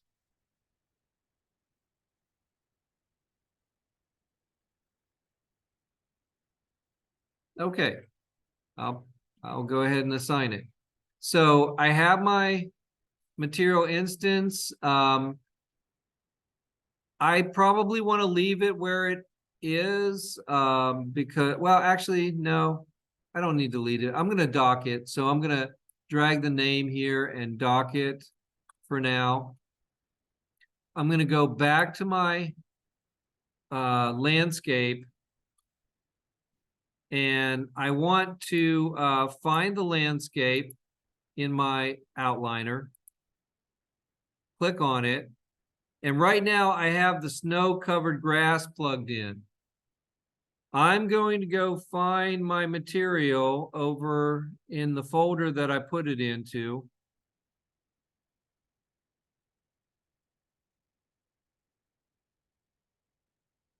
And I want to find that material instance and drag it onto my landscape and plug it in.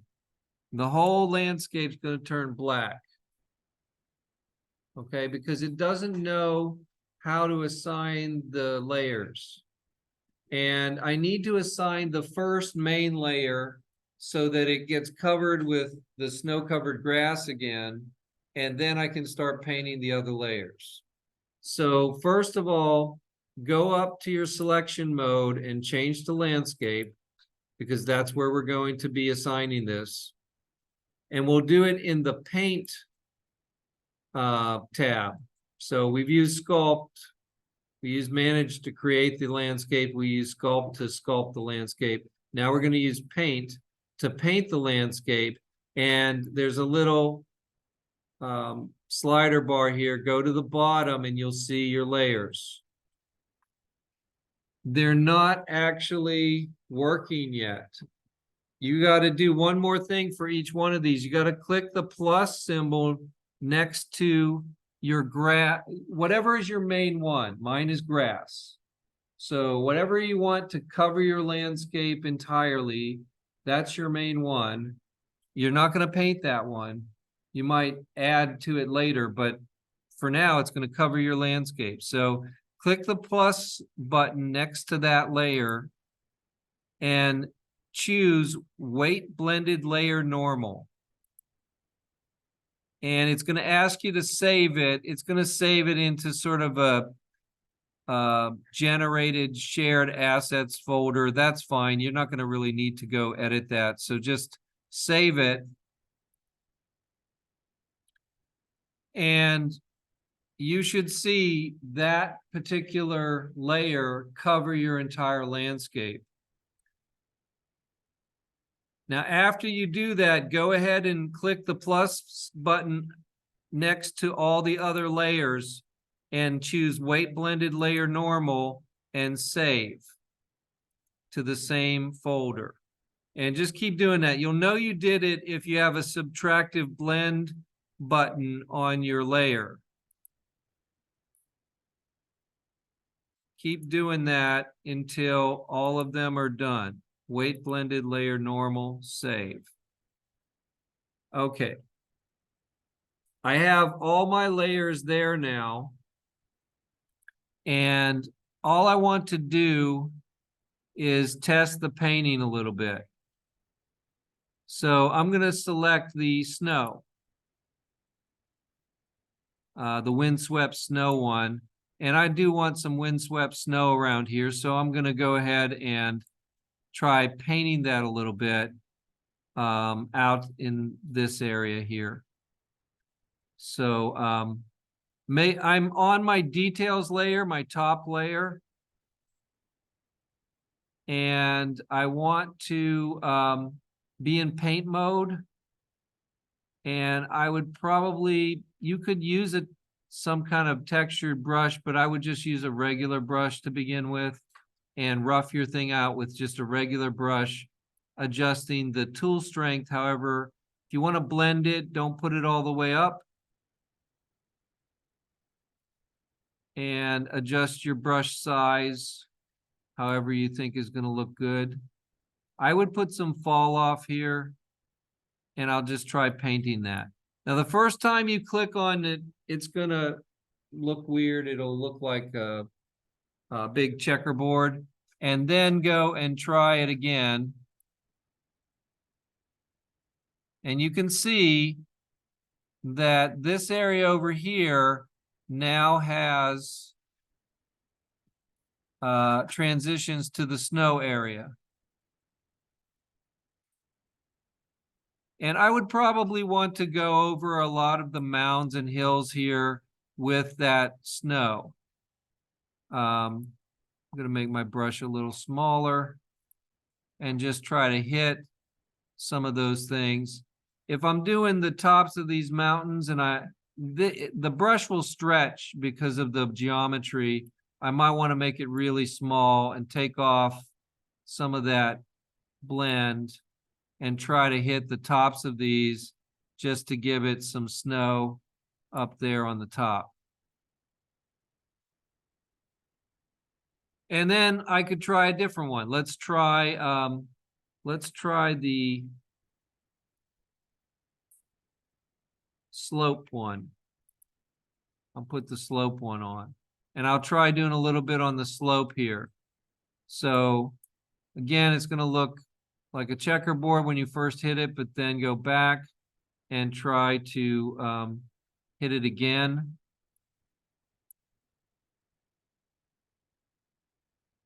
And I can see that it's doing the slope.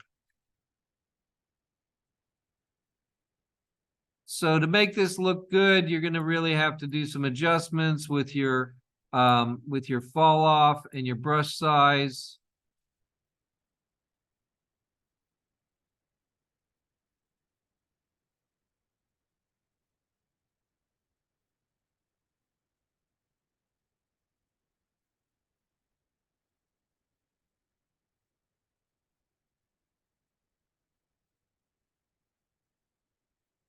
It's going to look different on different parts of the landscape.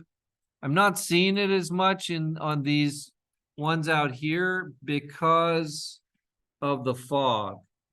The fog is hiding the effect. I might want to turn the fog off while I'm doing this, but I'm kind of in a mode where the fog is kind of grayed out. So I could try to zoom in here. And as I zoom in, you can see it more. But it's really the fog which is preventing me from seeing that.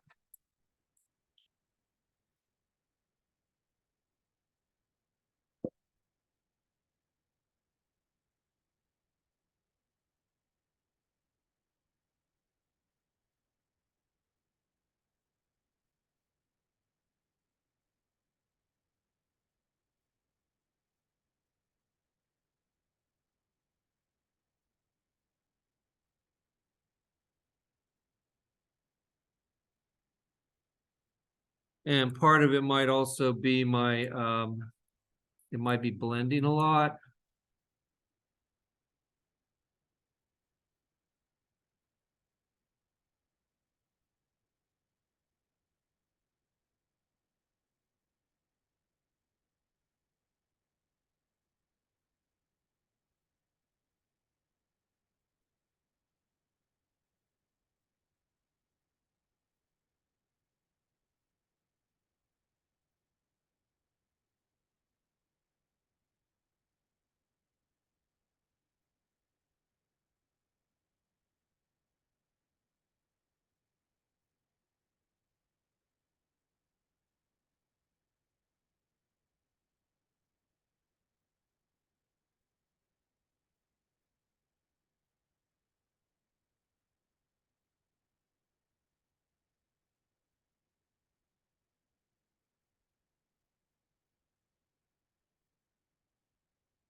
So I can see mine goes from this grass covered snow to more windswept snow.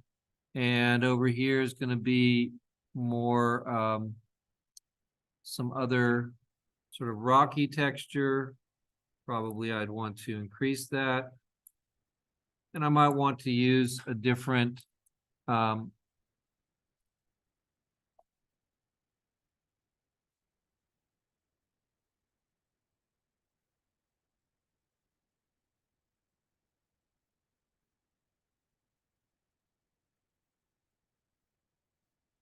sometimes, sometimes switching layers is also good to do. When you're painting, if it doesn't seem like it's taking, it might be that you need to be on a different layer to paint it. But most of your painting would probably be on the top layer, the details layer. I also have some ice texture here that I put in. Let's put some of that down here by the water.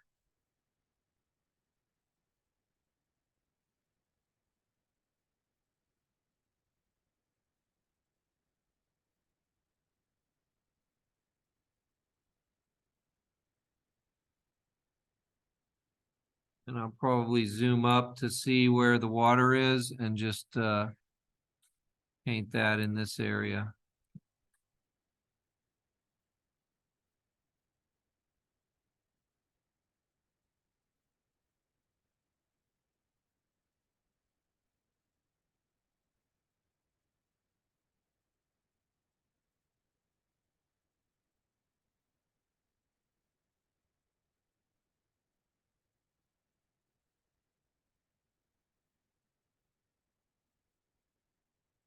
And then probably that ice texture would come into a snow area.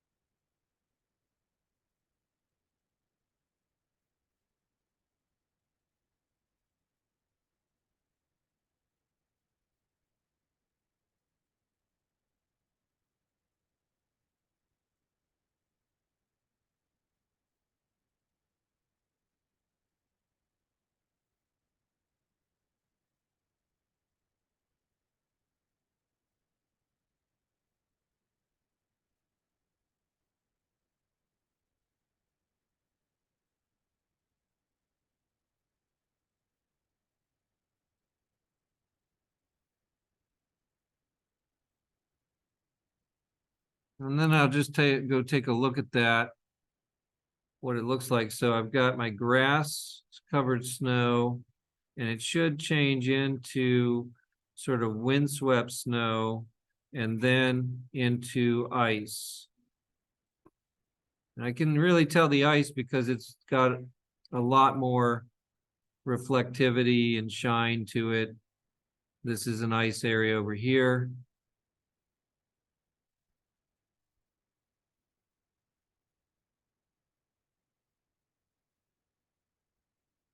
Now, I think that to make this landscape look good, I'm going to need some more layers. I'm going to need the trampled snow I was talking about, or tracks.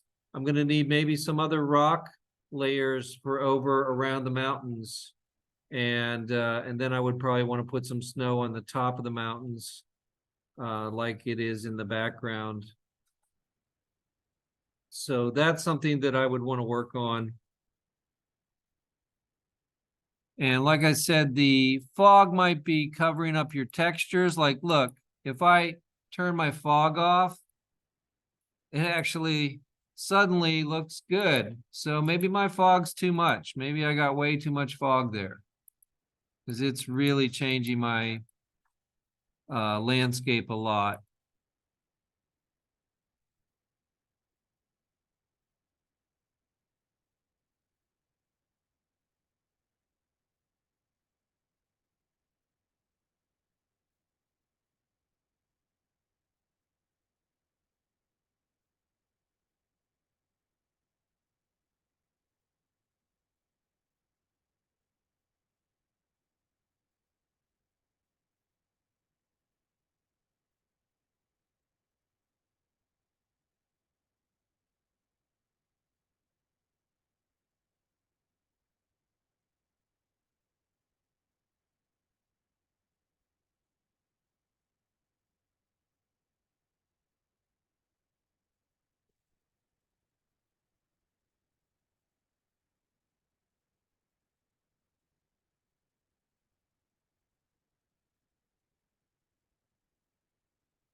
So I really punked my fog max opacity down to 0.08, and I really couldn't see it typing it in. I had to use the slider and go back and forth till I actually saw something happening here. And I really just want a touch of that fog there, just a little bit.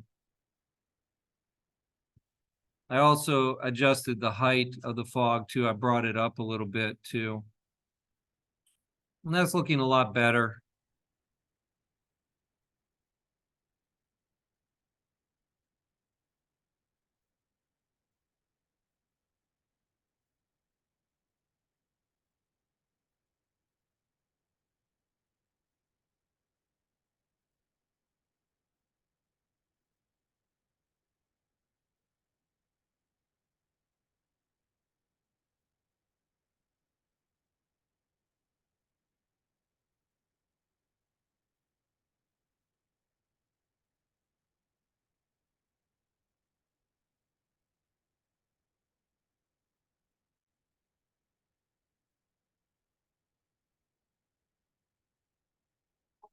Yeah.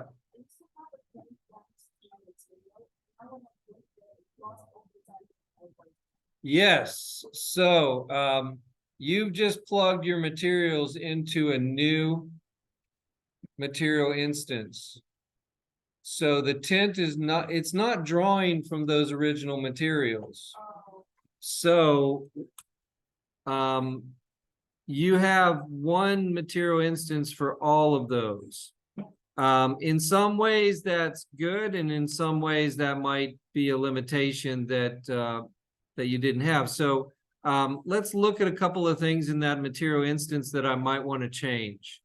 So for instance, let me look at over here towards these mountains, and I'll go into my material instance and go to the top, and I could tint all of them here. Let's just drag this out so we can see it happening. So I can tint all of them at the same time. If I want them to be, say, a little blue, I can move them all towards a little blue tint. Now they're a little blue. The other thing that you might want to do is there's a rotation angle here that I adjusted on my snow when I made it. And also you might find that some of your other textures are not rotated well. You can adjust this rotation angle and you'll see it changing on the surface as you move this. And some things are going to look better than others.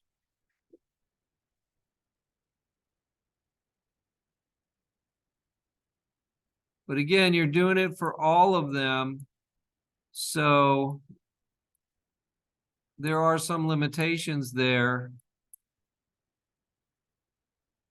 That one looks pretty good. I think I'll leave it there.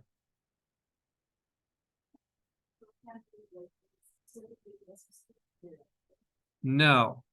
The only control you have for each specific material is the tiling. That's all we put in there, is that one tiling parameter. And you might want to go in and adjust that for each of these as well.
Okay, so you're going to have to take some time to make this look good on your landscapes. I want to show you something else today, which I think is kind of important.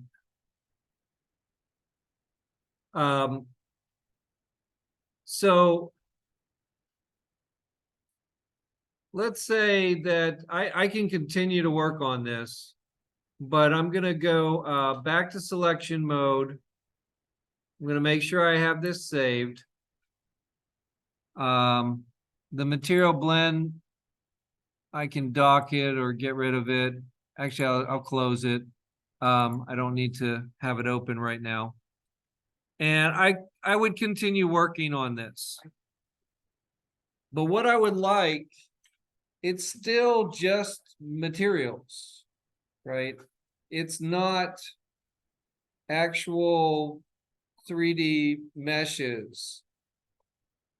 And what I would probably like, what's going to look better, is if I have, in addition to that, I have maybe some grass down in this area. It's frozen grass, but really small grass. And then rocks or snow clumps in other areas.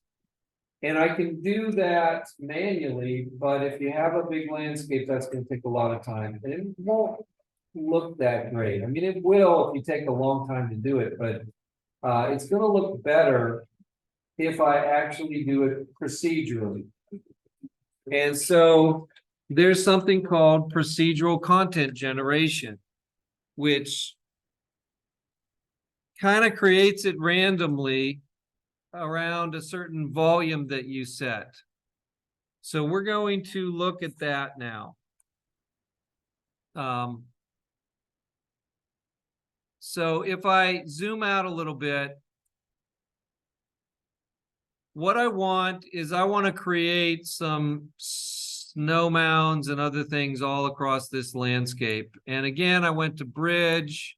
I looked in the areas that had ice and stuff. There's a whole snow area.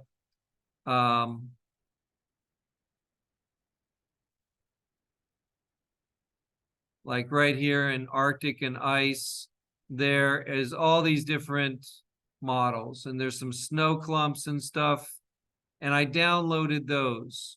So you'd have to download some things. I didn't download any grass for this one, so I'll go ahead and let's do a search for some grass and see if we can find something. So I'm just going to type in grass, and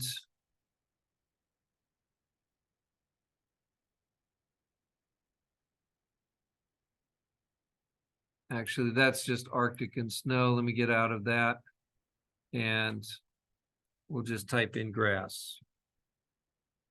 And I have a lot of choices here. I just want, I don't want lush grass really. Probably it's going to be more like dried grass, but it shouldn't be like desert stuff either. So, yeah.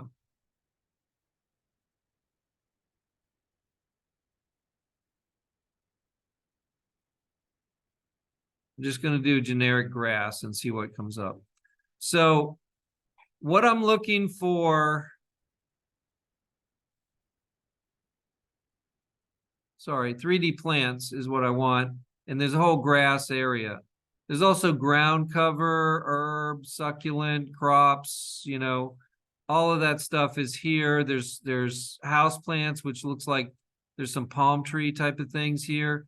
So if you're doing an island, you could get that. The ferns look good on a tropical island as well. I want something like just plain grass, and probably something that is kind of small and not too big looking.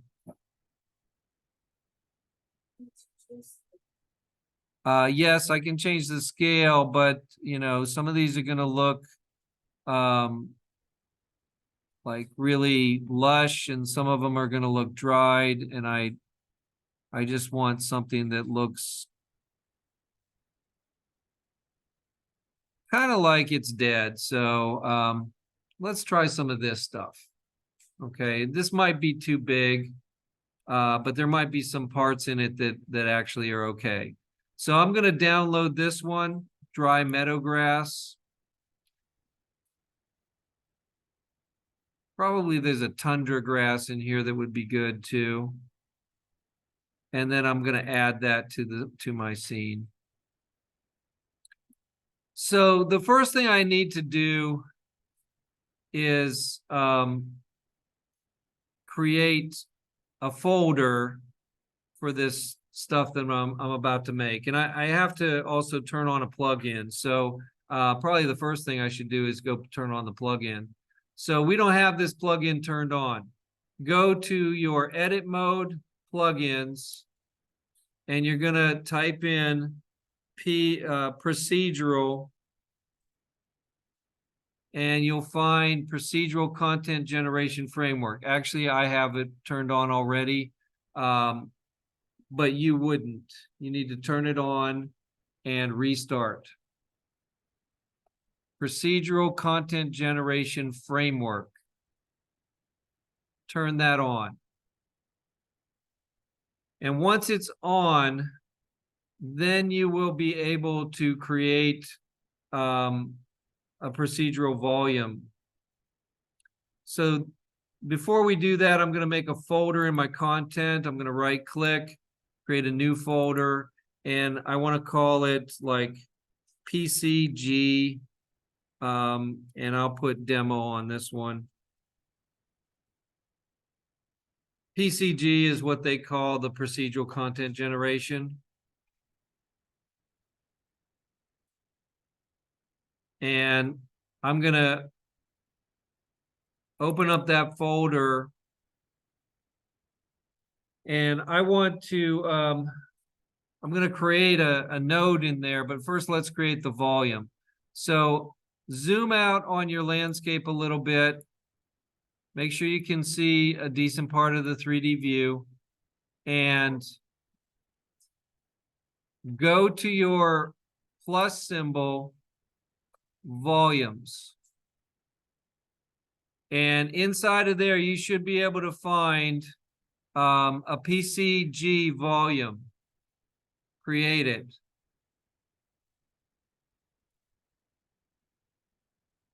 Create a PCG volume. I usually name it something like PCGV _ landscape.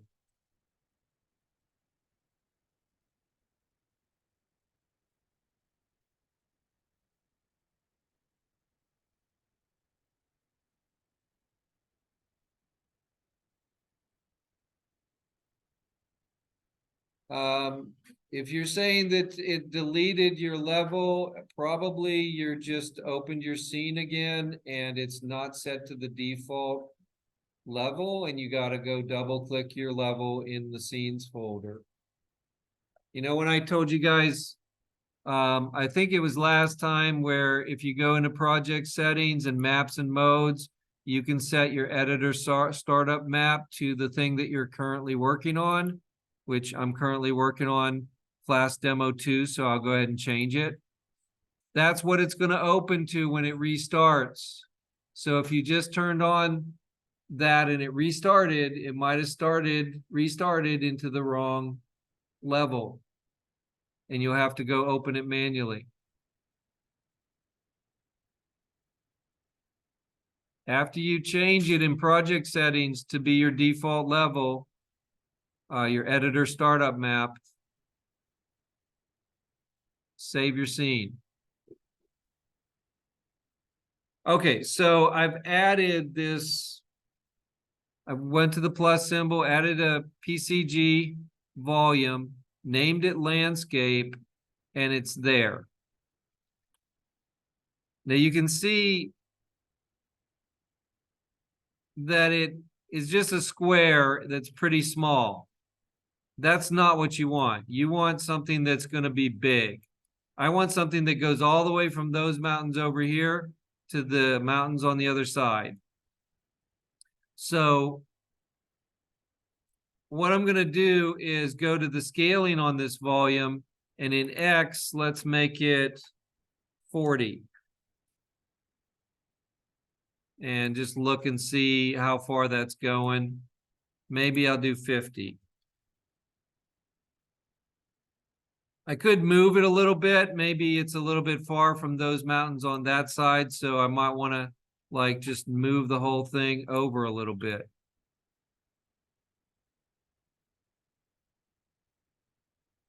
Really close to these mountains, so let's just move it. And then I wanted to go all across this landscape in Y, so again, let's put like 40. And I could zoom up, hold the right mouse button, E, and zoom up and see what this is covering. Okay, so I'm kind of going to the start of the mountains there, the start of my sort of valley there, and the start of my water. Probably I want to move it this way a little bit. I don't really need it to go far into the water over here, so and then maybe I want it to go a little further into the mountains on both sides. So let's make that more like 60.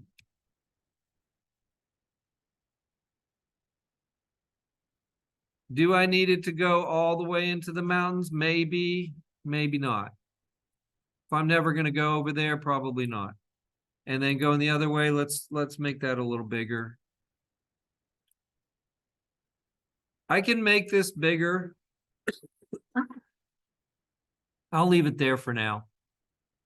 And then I want to make sure that it covers vertically everything. So maybe let's put 20 vertically so that it really kind of goes up a little bit on the mountains, and it will definitely go through the floor. Okay, that's my volume. Yeah. PC or procedural content generation framework. Type in procedural. You'll find it. You gotta go to plugins to turn on the plugin. To create this volume, that's not what I did. I went to the plus symbol and went to volumes and chose PCGV volume or PCG volume to create the volume. Now I'm scaling the volume to contain the area that I want to generate content in. All right, once you do that, I'm going to go back down to the ground because I want to create some things here. And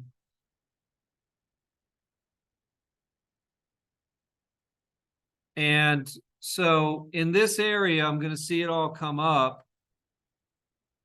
To do it, I need to connect. I need to actually create a graph for it in the folder that I created. So I created a PCG demo folder, and I'm going to right click that in the empty area there, and I'm going to find where it says PCG, and I'm going to create a PCG graph. Name it something. I'm going to call mine PCG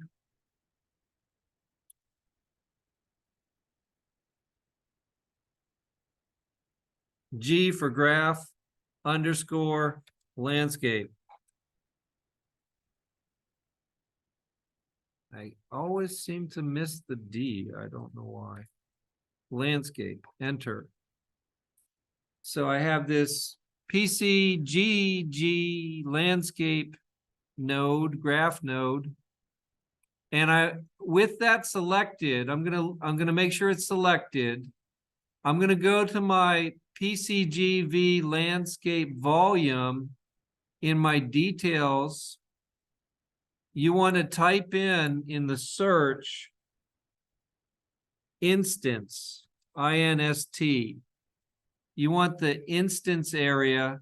It's kind of buried under PCG graph instance, but that's where you connect the graph to the volume. You gotta click the little arrow with the graph selected, and it'll plug it in. Now the graph is connected to the volume, so that whatever I put in the graph to generate is going to go into the volume.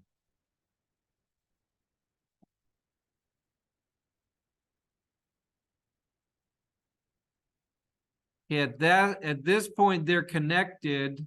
I've scaled my volume. I'm going to open the graph by double clicking it. And you're probably going to want to just place this kind of on the right-hand side here, where you can actually see your landscape while this does things. You're going to notice that there's an input and output node. Pull the output to the right. The input node, there's a little arrow at the bottom of it. Click the arrow to open it up. And you'll notice there's a landscape section, a landscape tab. That's what we're going to use.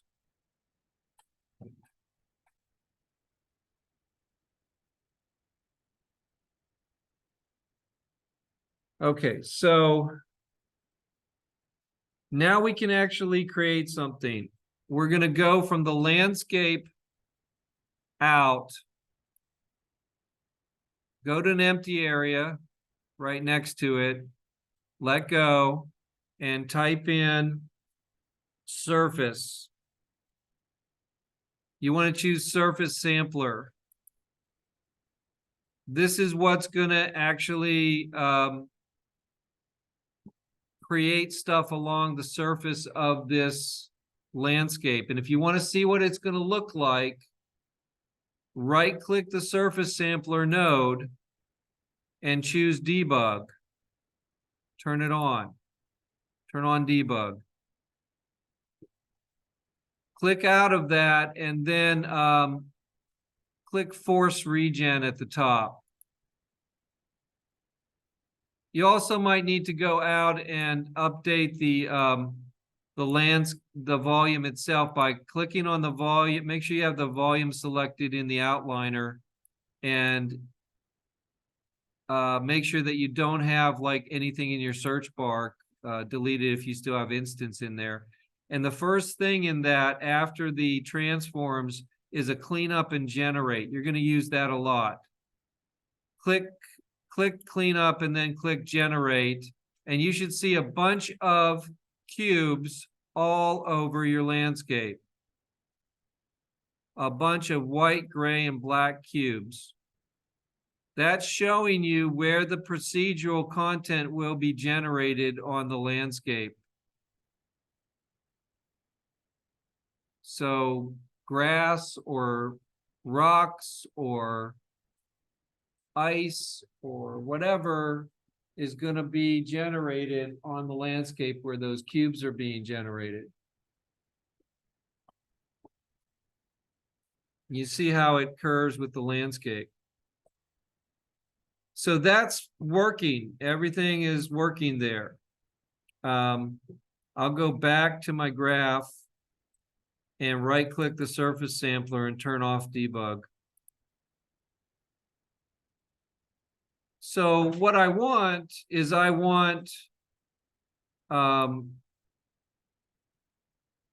actually Megascan's geometry meshes to be generated where those cubes are. And so I'm going to take my output, I'm going to drag it to the right a little bit because I'm going to need to make some more nodes here. And what we have to do is we have to go to a node which is going to allow me to put in the actual geometry, the Megascan. So let's go ahead and drag from the out to an empty area. And let's type in static mesh spawner is what I want. Static mesh spawner is going to have details that allow me to plug in the Megascan. So for this one, I'm going to plug in something big, something I want, like it could be a rock. Maybe you want some rocks over your landscape. In my case, I would like to have like a clump of snow and rocks. Okay, so I've got some Megascans over here. One of them under my 3D assets. One of them is I've got a snow clump. Actually, I don't want to do these clumps. These are going to be small. I want to do like a snow pile or a snow hill. Now, both of these ones have flat bottoms, which may not look good in some landscapes because those flat bottoms are only going to work on something that doesn't have too much of a slope. Otherwise, they're going to stick out and it won't look good. So for mine, I kind of need to make sure that these are going to sit flat, but I can do that later. I'm just going to put them on the whole thing and see what that looks like. So what I'll do is, I know the name of mine, it's Snow Hill, and I'm going to go over to my details for this static mesh spawner, and I want to find where it says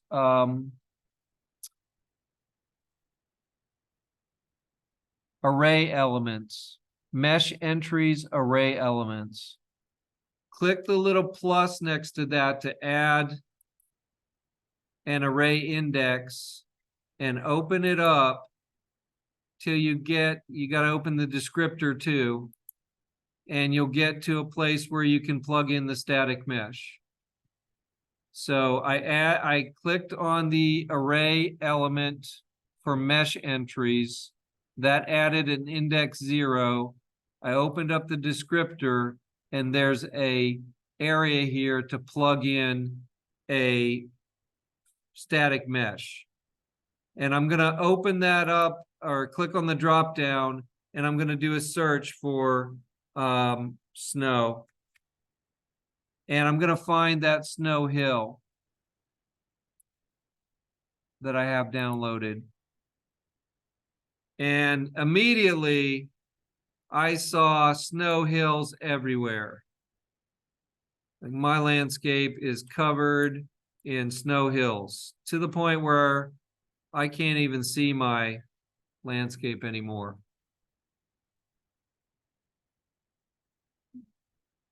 A lot. Okay, so what I need to do is I need to adjust some things. There's a couple of things that I can do to adjust this. First of all, I am going to need to adjust the size, but also the density of what's happening here. There's too many of them. So if I go back to the surface sampler, I have a points per squared meter. It's set to 0.1, which seems pretty small. Let's actually just take that down. I just slid it down to like 0.009, and you can see that some of them have disappeared. Let's go even smaller.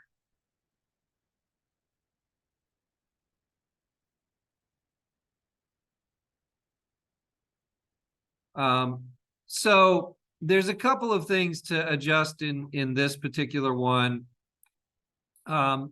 There's the points extents and this points by squared meter, and there's looseness, which has to do with like a clumping feature. So I'm going to set the points extents down to like 50, 50, 50. And I'm going to reduce the points per square meter to 0.001. And now I can see I'm getting a few of these things around my landscape, but I'm not getting, tons of them. They're also really, really big, so I'm going to make them smaller. And the way you make them smaller is I need to insert a transform points node between these two nodes. So pull your output to the right a little bit more. Pull the static mesh spawner to the right. And break the connection by holding the Alt key down on it and clicking on it. And then go from the out of the surface sampler to a transform points. Type in transform and find transform points. Insert that in there and then connect the out into the static mesh spawner again. It should look the same as before you did it.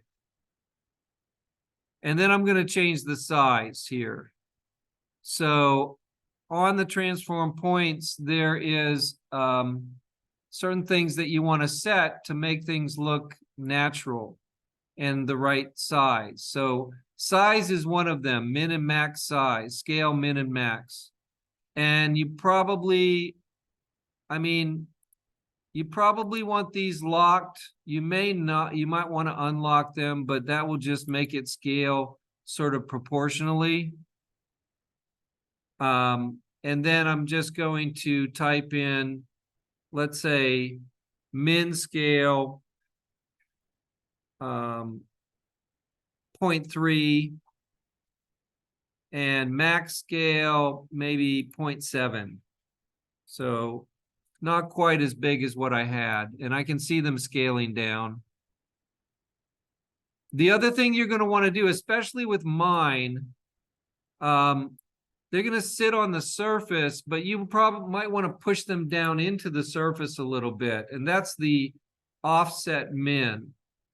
If I put like -2 in that, they're going to move down, but maybe that even doesn't even show up. Let's try -20. And I saw them move down that time when I hit enter. So I do want these because I have a flared out base on mine. They need to be under the ground. And I might have to push it down further than that. The other thing is rotation. I would like these to be randomly rotated across 360 and Z, which is the upwards axis. So in rotation max, in the third field, which is the Z field, I want to put 360. So they're all going to be rotated a little different. That way they won't look like the same snow mound everywhere. You could change scaling and you could like unlock these and make them scale differently, but I don't know if I would do that or not for these ones. It might make them look weird. What? It might, or it might make their trunks like squash up in some cases in one axis, which would look weird. So I do have some trees that I want to put in the landscape, and that might, I have done that with 2 of the axes and left the other axes the same. Now this one, you can comment by selecting these 3 nodes and hitting C to comment it. And I could say that this is my large snow clumps or snow mounds. And yeah, these are being, this is spawning the large snow mounds. Select the 3 nodes and type in C on the keyboard. We'll create the comment box.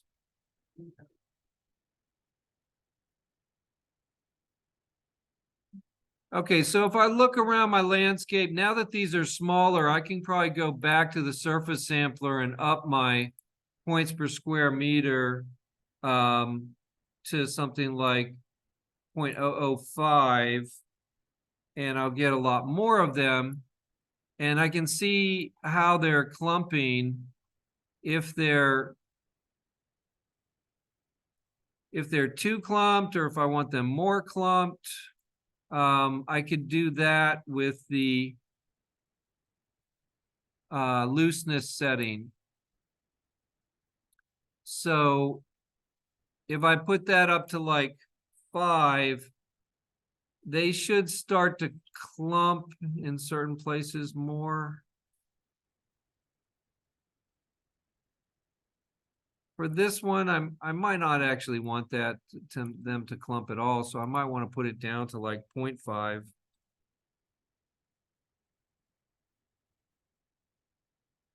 Actually, that looks like it's clumping more. Okay, yeah, I might have remembered that wrong. Maybe it's a larger number is, let me see if they get more spread out if I put like 10 in there.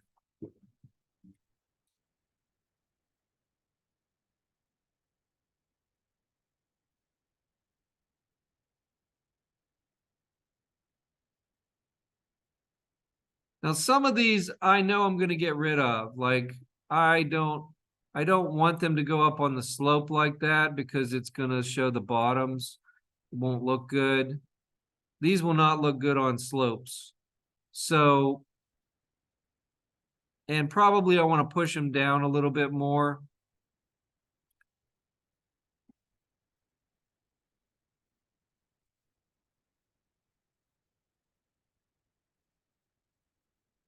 So that's going to be in my transform points. Let's try -30. Okay, I know we're about out of time. So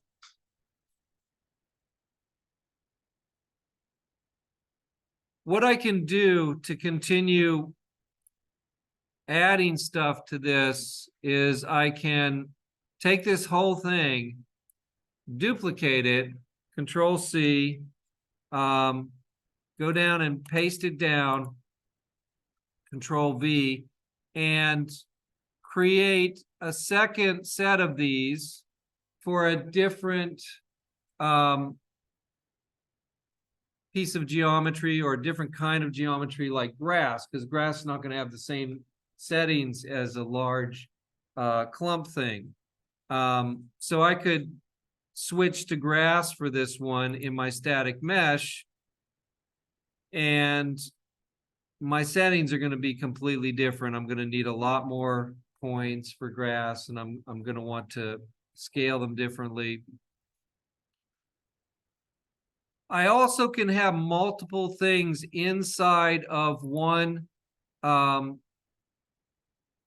set. So let's say on this snow mounds, I want to actually add another array for the meshes. So I'm going to find the array thing again, click again, so that I have 2 indexes now. And with the second index, I'm going to load up a different mesh. Let's do the snow clumps on this one, which is a similar sort of thing.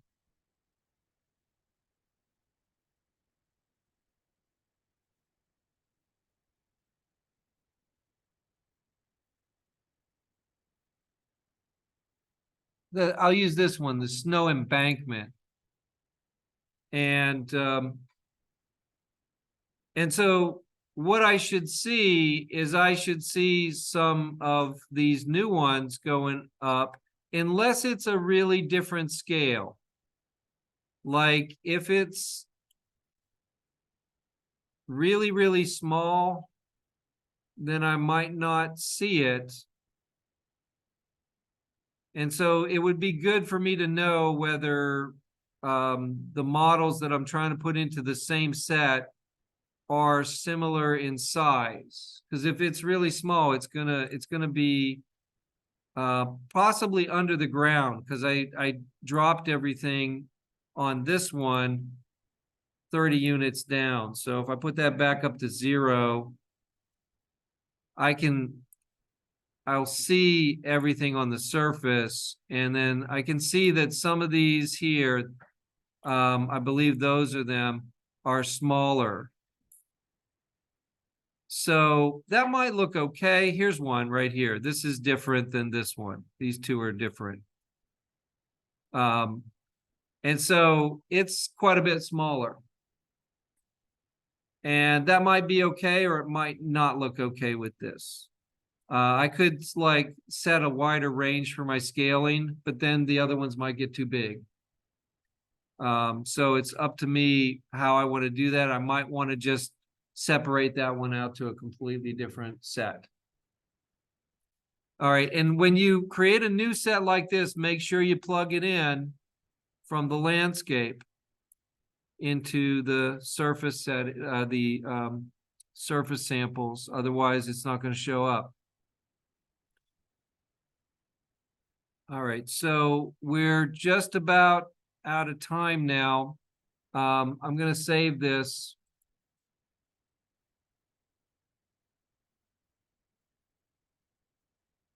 If I go to the mesh entries for this one,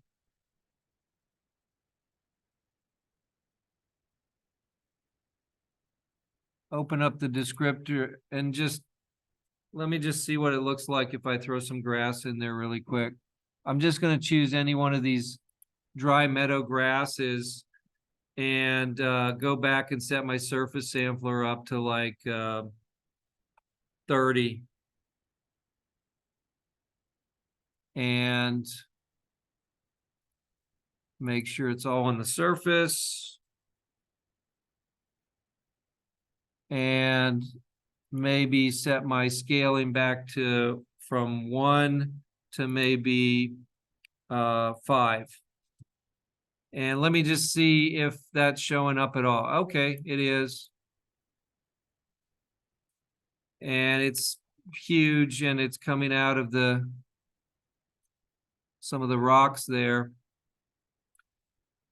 Let me just hit play. So I'm going to need to adjust that. I'm going to need to go back and probably change some other settings in my surface sampler. Let's set the looseness down to 1. That helped a lot. Now I got grass all over the place. And let me just go and see what that looks like if I hit play. Okay, way too big.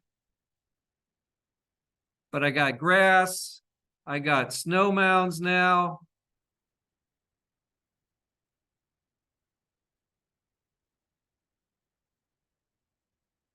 It doesn't look horrible, but I am going to have to fix some things. And it's probably coming up on my slopes, which I probably wouldn't want. And there's a way to exclude it from certain areas. So I would have to do that so that I could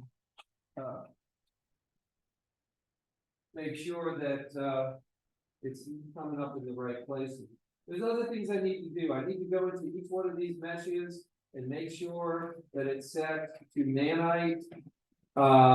Some of them I'm going to definitely have to make sure that I set the collisions, otherwise I won't be able to walk on them. I'll walk right through them. Grass, I don't want collisions because that's just going to attack your system. So there's a lot more with this procedural content generation for us to talk about, but you can start messing with it. There's some tutorials I can put on the syllabus for you to watch, as well as I'll post this video. So try to get to a point where you're developing your landscape by Monday, and we'll take a look at those on Monday. I'll have an assignment to put up a demo video for those. Okay. Any questions?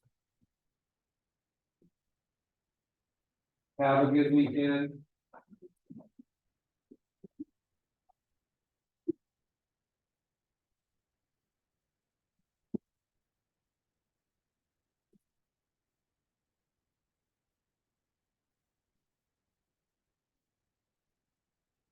Oh, one thing before you leave. If you are going to move your files to try and work on them at home, you got to zip up the entire project folder, not just your level file. It won't work if you just try to move the level file. You got to zip your entire folders for your project, move the entire project to that other machine, and then open it inside of the Epic launcher. Okay. Yeah. I don't know how big this file is, but it's probably getting big because I'm downloading a bunch of megascans and stuff.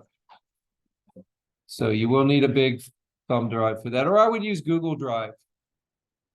You know.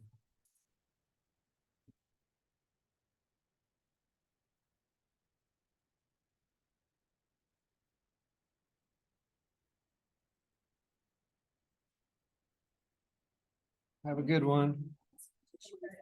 Yeah.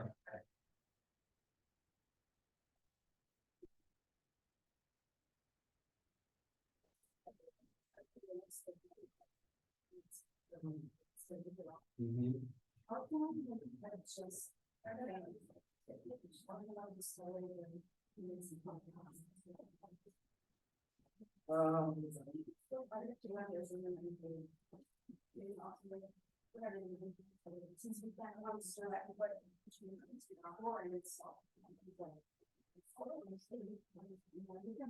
I mean, you can adjust the pin on the materials of those as well.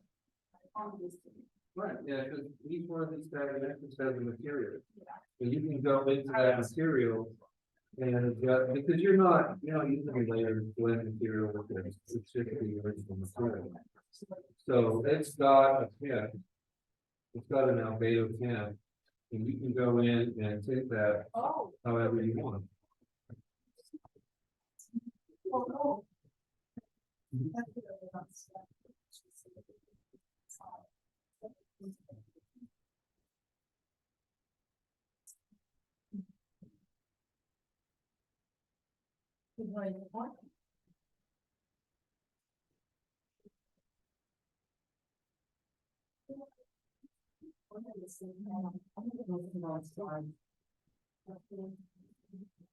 Okay.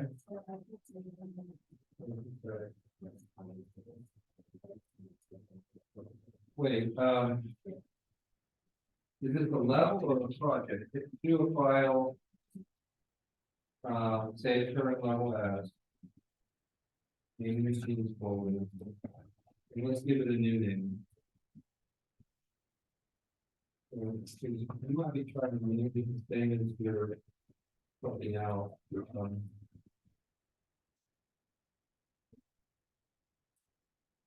Wait, oh, okay.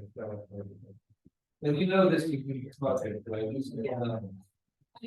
Okay, yeah. I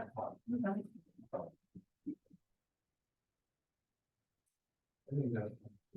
Yeah, they do it.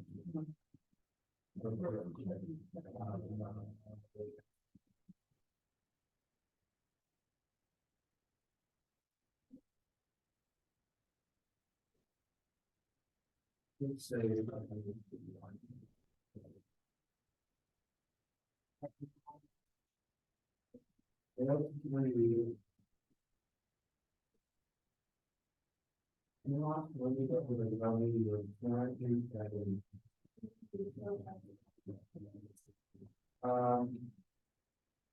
Yeah, I mean, let's try closing around this. But I don't think that, I mean, it might actually be. And then, say all the.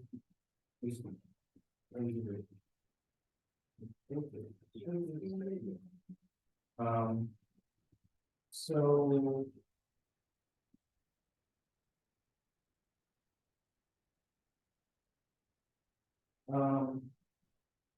Let's try creating a new folder for, I don't know, something else. Yeah, what did you do a lot of work? Okay, and so, what's maybe in folder? In your content. Let's do these two.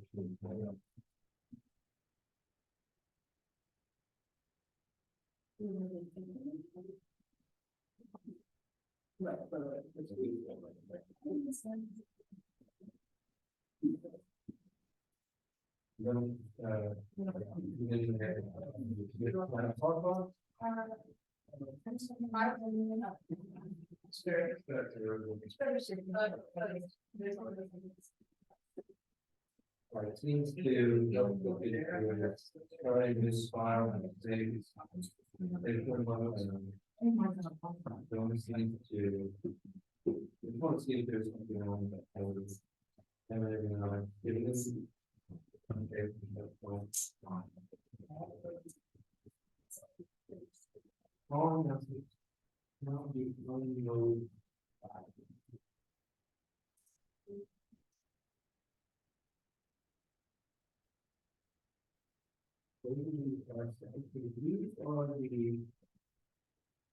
These are auto saves.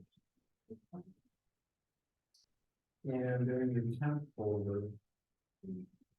Set with right, and you try to do phosphate all of you.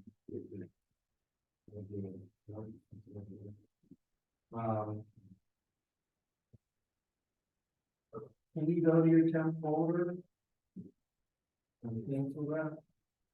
There is not in here. Yeah. File those in.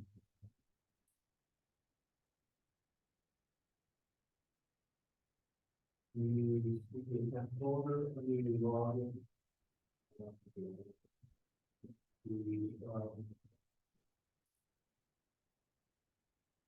Start document.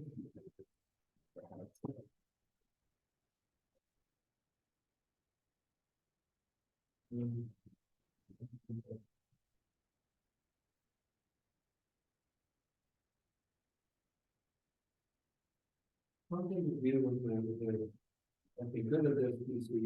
I can get out. You know, like, you know, and then you go to log in. So, here. And then you go to user. And you go to folder.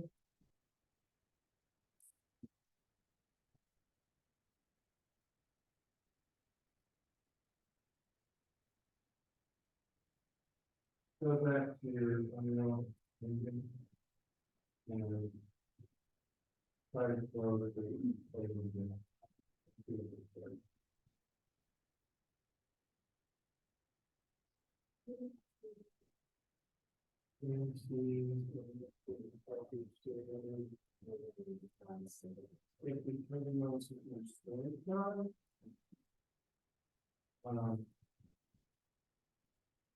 Did you move this file from somewhere else? Or did you create it here?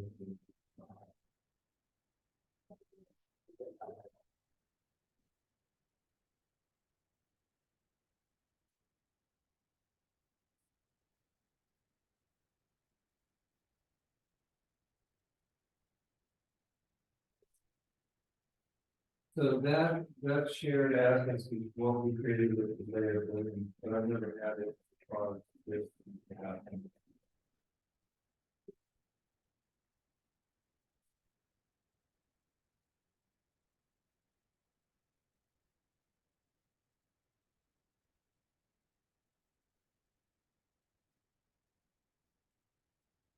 So you saved this several times. Let's just start loading and okay. You know, it's gonna back up and see it, when you click on your level that you say, you go in. You might be just doing something wrong.